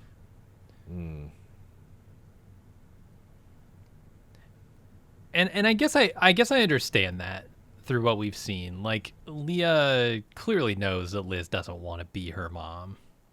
But I don't feel like she's internalized that in a way that, like, Pete has, maybe. Like, Leah views this woman as, like, she wants nothing to do with me. Why is she doing this stuff? I don't think she hates Liz. I don't think Liz hates her. I think Liz just doesn't. I think they've gotten to a situation where Liz doesn't know how to parent her. Sure. I agree with that. But I do feel like, and I don't think Peter likes his dad. I don't know. I mean, the way he talks about him, it's almost like there is he wishes he were another guy, and he knows that he could be that guy, I guess. Yeah, because you're right. I don't think he hates his dad, although it seemed like he was to. shocked that he hit him, too. Like, that seemed like that's not something that happens all the time. That seemed like it was a shocking thing to him. Again, we're reading interactions, just snapshots out of whole lives, but it also doesn't seem like he thought it was completely out of the realm of possibility either, right? Like, he's not shocked when it happens. He just kind of picks up his phone and turns around and, like, yeah. But the way they both were smiling when they're talking about their parents younger, it makes me feel like there is some affection, that, like, Leah wants Liz to be proud of her and approve of her decisions, and Pete probably wants his dad. Well, I think they both want Liz's approval, but probably, he wishes his dad was happy. Must be hard. Yeah, I suppose so. And the sound of the dude's joints crunching as they're defrosting. Oh, God. Oh, God. It's so gross. Well, it's feedback time. And I have bifurcated the feedback into two segments. One is feedback, and then other is smelling the psychosphere. If you'd like to send us feedback, truedetective@baldmove.com is the way to do it. And if you also want to know what else we're up to, a great way to find out is follow us on social media at BaldMove everywhere except for TikTok. We're at BaldestMove. And also, while I've got your attention, we are just a week or so away from our Groundhog Day marathon. Each year, Jim and I spend 24 hours watching a thing, raising money for the Cure Alzheimer's Fund. And this year, we're watching almost all of the Spider-Man films. There's a few 1970s Spider-Man films. We're not going to make it some live action, like Electric Company stuff. But the big ones, the Hollands, the Garfields, the Maguires, the Spider-Verses. We're going to get all those. 24 hours starting on Groundhog Day, February 2nd at noon, going to that Saturday, the following Saturday at noon. 24 hours. We're going to raise as much money for the Cure Alzheimer's Fund as possible. We would love for you to join us. If you want to know more about that, how you can watch us, watch these movies live for 24 hours. You can donate to that cause. It's very worthy. Check out all the information. See what time we're watching what movie. Check that out at groundhog.baldmove.com. All right. truedetective@baldmove.com is how you get a hold of us. First up is Shane. Shane says, I know both of you touched on the possibility of a pathogen being the cause for the strange happenings at Slaw. I feel, based on the evidence we've seen so far, this almost certainly is the direction the show will go. A mine being the only source of income for a desperate and dying town, a research station digging to the ice, all signs point to there. I'm writing this because it's an extremely common theme in Nordic noir mystery shows. In a fantastic Amazon series Fortitude with Stanley Tucci and Dennis Quaid, the cause of the strange behavior of the Arctic townspeople ends up being caused by a pathogen unearthed in the ice. In the weirdly hilarious sci-fi show Helix, Arctic researchers are seized and killed by a deadly pathogen. In the Finnish show Arctic Circle, the mystery surrounds a dead prostitute found in the Arctic. It turns out she died via, you guess it, a deadly Arctic pathogen. How about the There's terror? several other examples as well. Yeah. Oh, yeah. It's lead poisoning. Would you be disappointed if this was yet another deadly pathogen unearthed in the ice story, which has been done to death? I suppose the devil's in the details and the process of how they get here, but for me, I'm completely expecting this to be the ultimate answer. I'm not sure this would be very satisfying, even if it does have the True Detective name. Well, I don't know what you have to say about this, Jim, but I'm not familiar with any of these materials, so I'm not burnt out on the old digging up something in the Arctic trope, and it turns out it's bad. So yeah, I guess I'm with you. I haven't seen any of the shows you mentioned, so yeah, I could go down that road. I'll follow. I think about in terms of zombies, like how zombies had like a cultural stranglehold on us for damn near 20 years. I think about like the comic book pop culture vice script that we may be coming out of after 15 straight years.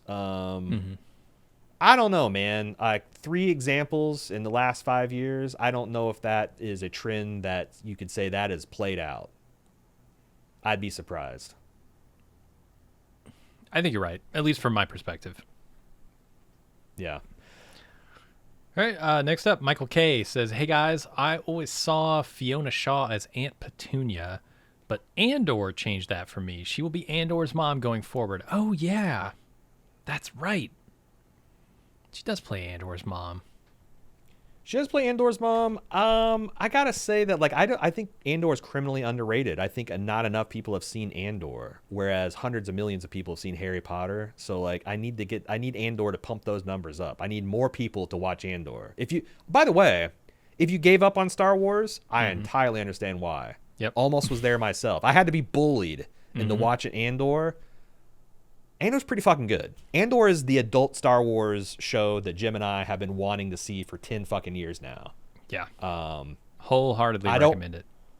I don't recommend much in the way of Star Wars because a lot of it is Saturday morning bullshit, and I wouldn't recommend it on a prestige show like this. Andor, I think, holds up to scrutiny. If you at all care about Star Wars and you haven't seen it already, I'd check it out. Kyle says, any thoughts on the Ann K murder weapon being a tool from the Crab Factory? Just a thought. I was listening to the podcast and Jim brought up the factory. It sparked my thoughts of that scene. What do you use for processing crabs other than mashers and a star punch? You just star punch them. Okay. Maybe that's like the Blue King symbol is a star. Did we? And well, so they do a lot have of people star pointed out punches. that you've got stars on the Alaska state flag, which I always think that's classy to fly your state flag. Okay. Just solo. Yeah, why not? It's really cool. Ohio's got a cool flag. I love our little pennant that we got. You got that. There was that, I think it's a Wilco shirt that had stars going underneath it. There's a lot of star imagery. Here's my problem with this particular theory. I can't imagine this small town that is held up by the crab factory and the mining factory. If there was a specialized crab tool that was star-shaped, Yeah. that would be wild for that town's police department not to be like, well, she got murdered by the crab tool. The crab puncher. Like they used a crab puncher on her. Right. Like, that would be wild, right? It wouldn't be a mystery that they were star-shaped. I agree with you. Yeah. Same for the mining facility, right? If Chuck was out there murdering people with a star-shaped pick, like a star-shaped pickaxe, I don't know. People would know that. Yeah. Yeah. It just seems like it's too. It'd be weird. It'd be weird for them. So, not so to what we're recognize that. really saying here, when we're saying this, is that it was a homemade tool. That's what we're actually saying. Is that it can't be something that people are familiar with. It has to be. Or it could be some kind something of people are homemade familiar star with, but it has to be a truly weird tool that's not like, it wouldn't be like a native tool. It wouldn't be something that you use in mining, whatever the fuck they're mining or doing crab stuff or anything. It would have to be something, I don't know. Is there Louisiana? Is there something from New Orleans? All right, Clark. Clark is fucking in on it. Is it some kind of specialized equipment that they use for ice boring or something? It could be that. These scientists. And Clark, I'm telling you, Clark, man, he's suspicious as fuck. I could see him murdering his girl. I mean, that's police work 101. Who a woman's murdered? Oh, who's she dating? It's probably that guy. Well, they didn't know. 90% of the time, until now, you're right?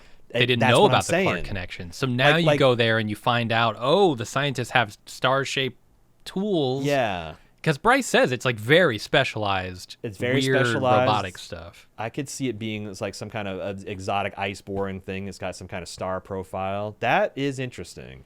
And you're right. Like in a normal police investigation, he would be the first suspect. It's just that he was the secret boyfriend, which kind of makes me even more suspect. And like, yeah, it's like, oh, well, he's so in love. That doesn't matter. Dudes madly in love, they would kill him all the time. Yeah. Yep. As they're strangling them, they'll be like, "Why did you make me do that?" It's like it's fucked up shit. Absolutely. All right, that's where my money's at right now. It's a scientist tool. It's a science tool. Mm-hmm. All right, Evan says, I've been thinking a lot about the debate surrounding the supernatural in True Detective. I was a bit nervous going into the show that they would overdo it. However, my wife and I decided to rewatch season 1 while we watched season 4. We're only on season 1, episode 3, but I was surprised at how much of the supernatural is in season 1, and I forgot. So I think season 4 is in the same neighborhood regarding the level of supernaturalness, at least for now. I think one thing that might be a theme of True Detective overall might be that societies embrace Western-style Christianity, and it makes it difficult or impossible to interact with the supernatural, almost like it killed off the ghosts. In season 1, Clark Peters' minister character mentions his using the name Clark and Peters in a sentence for this show is really confusing me. But apparently there's an actor, Clark Peters, minister character, mentions that his aunt who taught him how to make the devil's nests. It was his aunt. And he describes her as a Jesus-loving woman, but has a little bit of Santeria in her. Santeria, which plays a larger role in season 1, is a blend between Catholicism and West African religions. The indigenous cultures seem to have a large impact on society as a whole in Ennis in season 4, which maybe allows them to be more susceptible to the supernatural. I think that's like, there's actually science behind that like if you go around the world and you talk to people who hear voices and have like these video and audio hallucinations, that in countries that have more of indigenous culture, it's like 50-50 whether you see those as evil or there's sometimes a comforting presence, like, oh, it's my grandmother that came by and it's not scary at all. But like in lands that are dominated by Christianity, it's almost always seen as like demons or some sinister force, because that, you know, what you see in your mind is a lot about what your culture says what's possible, you know? So I actually, and that's something I think we even brought up in the preview podcast, like something I got from watching some entertainment that's made by indigenous people, native people, is, or at least I should say in America, because I don't know a lot of indigenous native cultures all around the world. But here in America, it seems like Native American cultures are a lot more accepting of weird supernatural things. You know, if they just see something weird in the forest, well, that just might, that could be a creature, or it could be a spirit, or it could be, you know, whatever. They don't have to like force it to fit into some kind of like have some kind of rational explanation in a way that certainly I do as an agnostic atheist, and I think it's like kind of dominated in like broadly speaking Christian lands, that you kind of have to. That's the thing about the Christian religion. It's probably demons. You know? Yeah, when you contrast them, I mean the fundamental nature of them is different, right? Like the Native American religions are more like we have the connection to nature and it's something to be respected, whereas Christianity frames nature as unnatural. It's something that shouldn't be, because humans fucked up and God got scared created a broken nature, right? Like, yeah, it's something to be feared is nature. So like, yeah, there's a huge contrast between the two philosophies, I guess. Yeah, that's another good point too. So yeah, it's I'm kind of curious to see how that all works out too. Rob B says, regarding a corpsicle survivor, I thought you might be interested in the story. Many people, at least 3, maybe 4 people sent this, a variation of this link in, but it's a story about Jean Hilliard. And the article is titled, Jean Hilliard, the woman who froze solid and thawed back to life. I got some excerpts from this article I wanted to bring out. The article says, all Jean Hilliard remembers is blackness, falling asleep and waking up. Unbeknownst to her, doctors had declared Hilliard a medical miracle after she recovered from being frozen for 6 hours in temperatures down to negative 22 Fahrenheit. Not this pussy Celsius shit. That's some cold ass negative 22 Well, if you got Fahrenheit? to negative 22 Celsius, it would be way colder than negative 22. True. That's true. Fahrenheit. Wait, is that true? Yeah. Oh, yeah. Is that true? Because like a 22 degree... Or they might be similar. They might be approaching about the same. Because at their 0, it's 32 degrees our temperature. Uh-huh. So like I thought Fahrenheit is way, because I used to remember like when I was watching like well, they're 40. I watched a bunch 100, of Canadians. So yeah, because it's like but it's at the freezing is where it gets weird, because like I remember like I'd watch these Canadian YouTubers that are out backpacking. They're like, oh, we're staying in -5, and I'm like, Jesus fucking Christ, you're gonna just stay in -5 degrees in just a sleeping bag with like a tarp? You're gonna die, dude. And then it's like, oh, that's like, all right, that's like that's like 28 degrees. Okay, yeah, you're not. This is a knowable question, knowable answer. It's negative 7.6 in Fahrenheit. So if it's negative 22 Fahrenheit, it's worse. Yeah. So anyway, American hostility towards the Celsius system aside. Indeed, the baffling case of this hibernating woman remains a medical marvel nearly 40 years later. So the woman leaves a bar in Minnesota around midnight, Jean does, and her car breaks down on the way home. And she's like, no problem. I got a buzz up going, no doubt. And I got a friend that lives just 2 miles away. That's an easy walk. That's a 30-minute walk. I can make it there. However, she gets colder and colder. She mentions like every time she goes over a hill, she's expecting to see the house. It's just not there. It's not there. She gets within sight of the house and she blacks out. 7 o'clock the next morning, her friend walks out the front door and notices what he describes as a little hunk covered in snow in his front yard. It turns out it's his friend frozen. Kind of like what was on the road the Navarro might have hit. That little hunk is exactly, I thought that exact thing. Yep. That's how I describe what Navarro ran over, a little hunk, but you know, whatever. She was frozen stiff, eyes wide open. 15 feet is how close she got to his front door that night. Oh my God. So she was so stiff that he could not fit her into the cab of her truck. So they folded down his girlfriend's seats, loaded her into the seat of the car, took her to the hospital 10 minutes away. As I mentioned in the recap, her skin was so frozen solid that needles just broke when they tried to inject her with things. Eyes were fixed, unresponsive, pupils unresponsive to light. But they were able to warm her up, and I was trying to find out whether she frostbit, whatever, but she made a full recovery, mentally, physically. What? And yeah. She wild. woke up fully conscious and saying, oh my God, I'm so afraid that my dad's going to be mad for wrecking his car. A doctor involved in the case who said he had 10 similar experiences in the course of his career says that they have a saying in emergency medicine that no one's dead until you're warm and dead. So if you're dead and cold, you need to be warmed back up to room temperature before they're ready to declare you dead, because wild shit like this happens. I would not have believed the person can partially freeze solid and still survive, but here you go. It's just like I said, it's 1 in a million type of thing. So appreciate you sharing me that, Rob. Everybody else that got that take just a little too late, better luck next time. All right, let's move on to Jessica.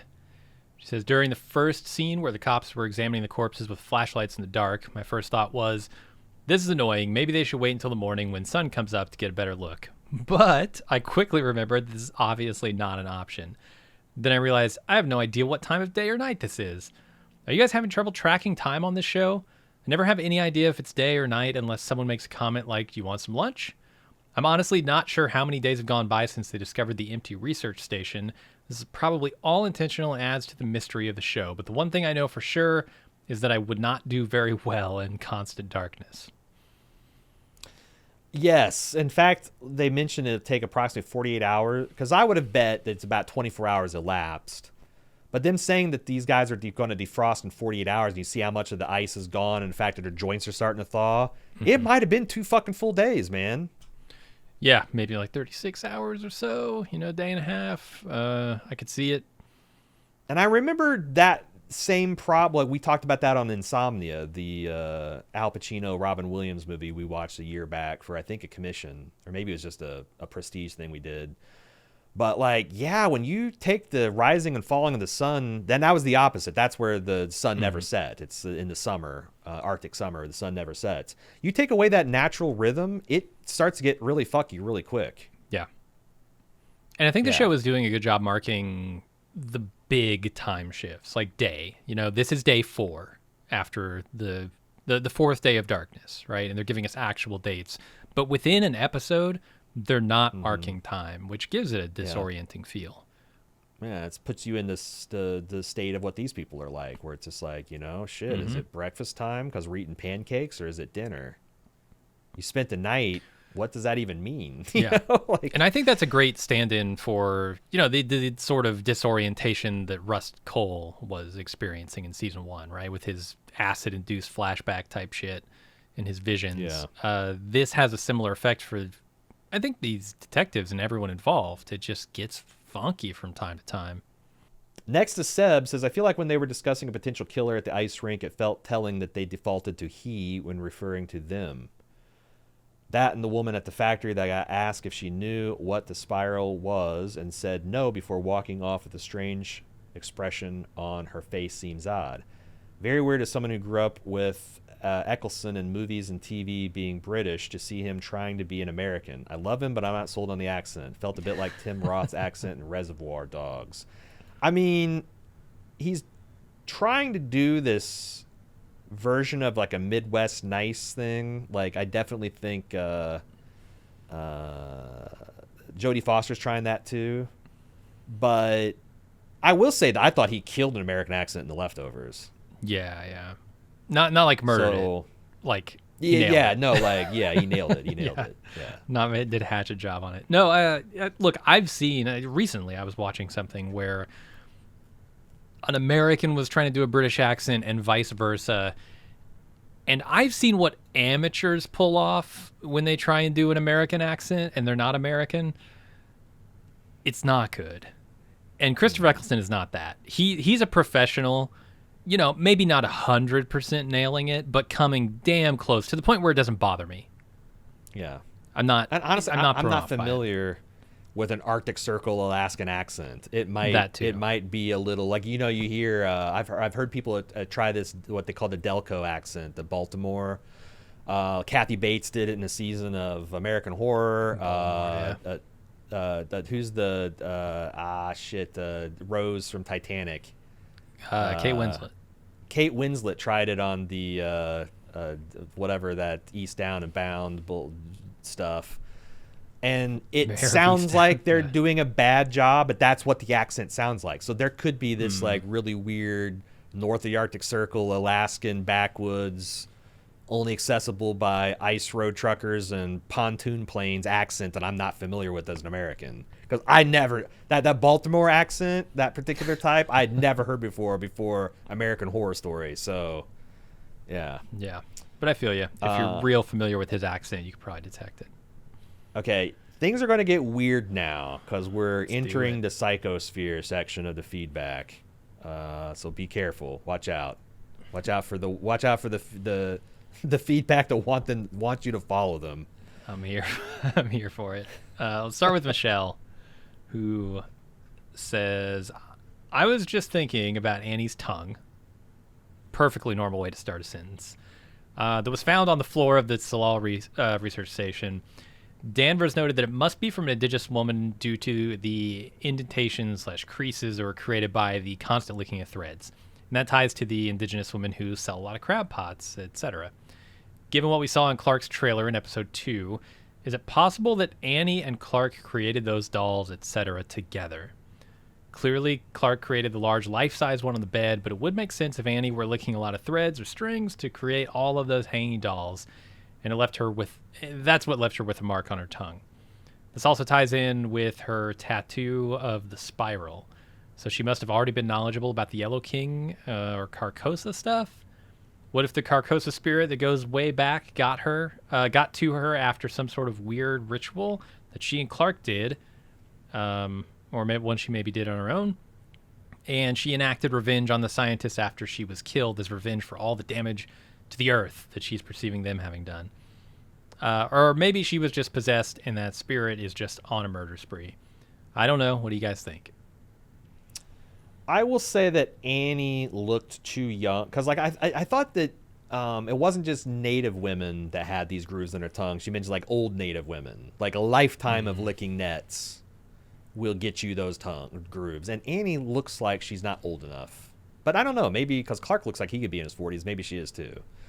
But the other thing is, like, Annie's a midwife. She wouldn't be a net licker, as far as I can tell. Or maybe everyone licks nets in the netting season. I don't know. Don't know how it works. I couldn't find any evidence of this tongue groove stuff in my Googling. But maybe they're suggesting that, yeah, that is weird for a midwife. What she's really been doing, these aren't post-mortem. Like, this isn't a post-mortem shrine. This is... Ooh, that's an interesting murder motive. Like if they had some kind of like Carcosa, like she had to ascend, she needs to sleep before she wakes. I could see them doing this together and then him ritually murdering her with some kind of star-shaped implement and cutting out the tongue. Yeah, like this might be some mutual crazy shit. I don't know if that's my favorite theory, the one I'm running with, but it's... I like it. It explains certain unexplainable things, for sure. All right, I'm going to take a big ol' whiff of the psychosphere here for a second. Clark killed her, took her tongue, and has been weaving dolls with her tongue for 6 years. Like a stamp licker? Yes. Like keeping a moist sponge around? Yes. Wow. Wow. It's pretty fucked up. If you ever die, I want your tongue for sending out bald new Christmas cards because, you know. Yeah, it would be handy. That's the other thing is, like, I don't know. Did they mention this in the main podcast and I kind of missed it? I don't know, like, when I see this camper, I don't think, oh, wow, a Native woman did this. This is authentic Native American crafts and goods and things. It looks like something a white dude did. And maybe imitation, but it doesn't look expert. So that's the one thing is, like, I have a hard time believing that, like, if Annie was involved in his work, it would be this slipshod.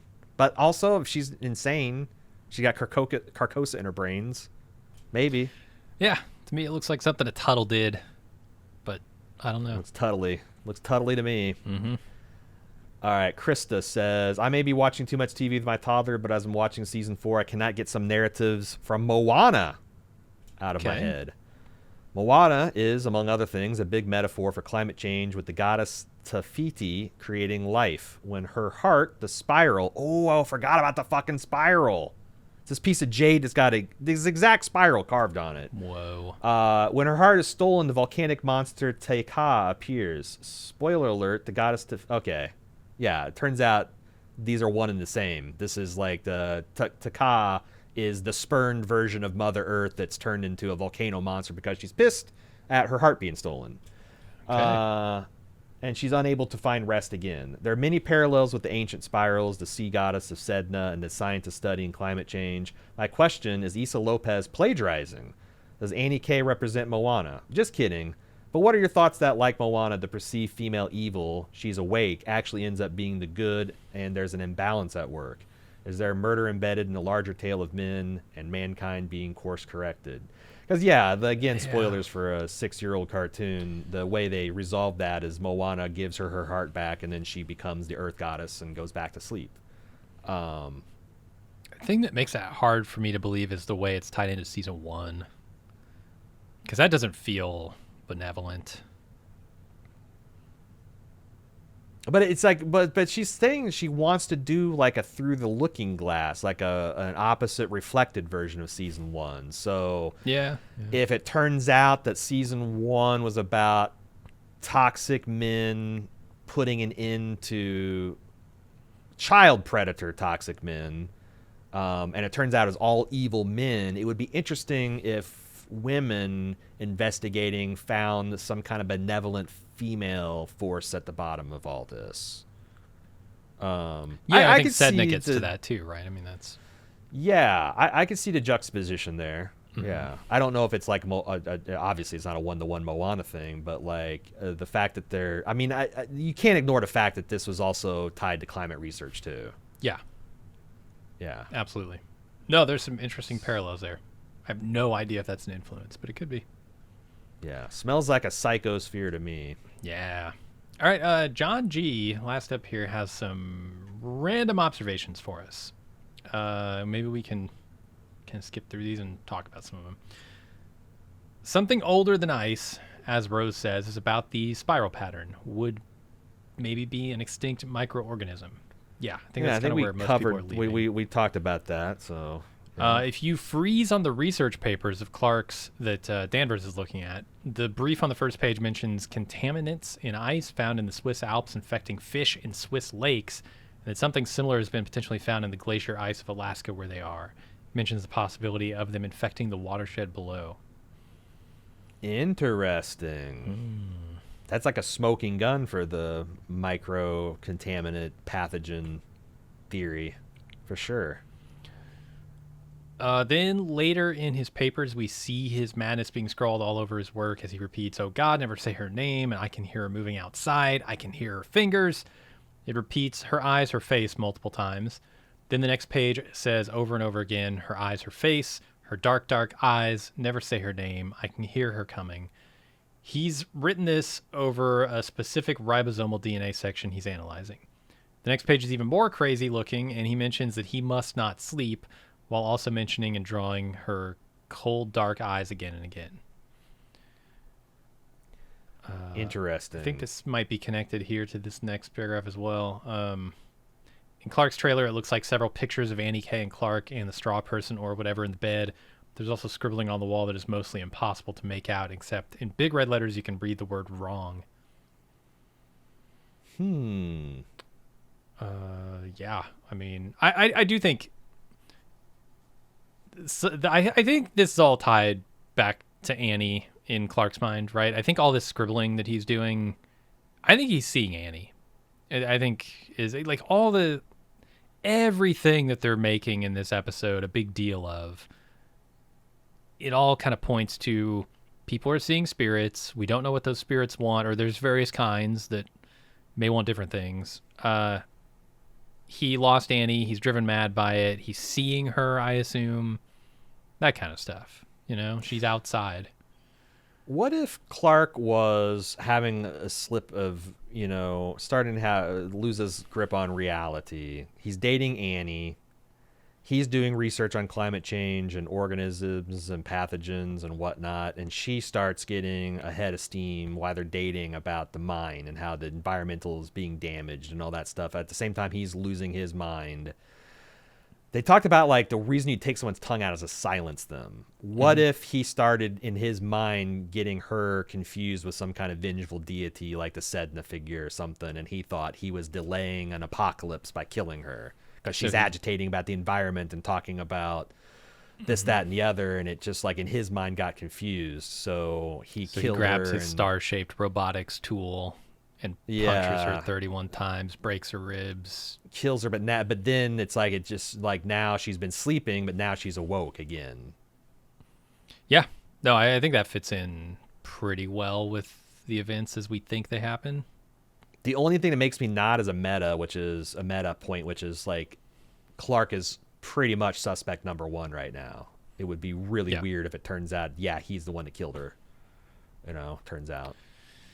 Yeah, we'll see. I mean, it would be interesting if it were tied to something bigger too, right? If it's not just true, this guy went crazy and killed her, but what were the reasons?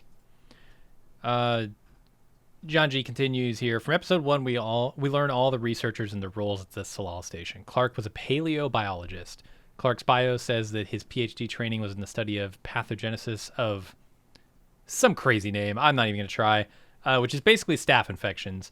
But it could also be MRSA, which is an antibiotic-resistant form of staph infection. So Dr. Clark was specifically studying how a virus has developed ways to spread into human population and resist antibiotics. One thing staph can do is damage soft tissue, like, say, your eyes. Maybe an infection from some kind of ancient form of blah, blah, blah, can do even worse. It would be something that is so terrible that you start biting off your own fingers.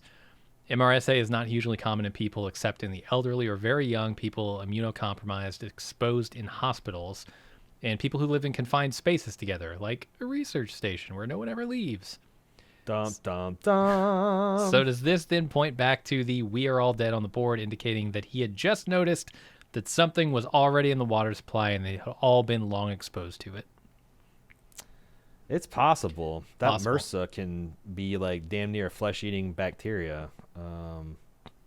Yeah. Yep. Could be.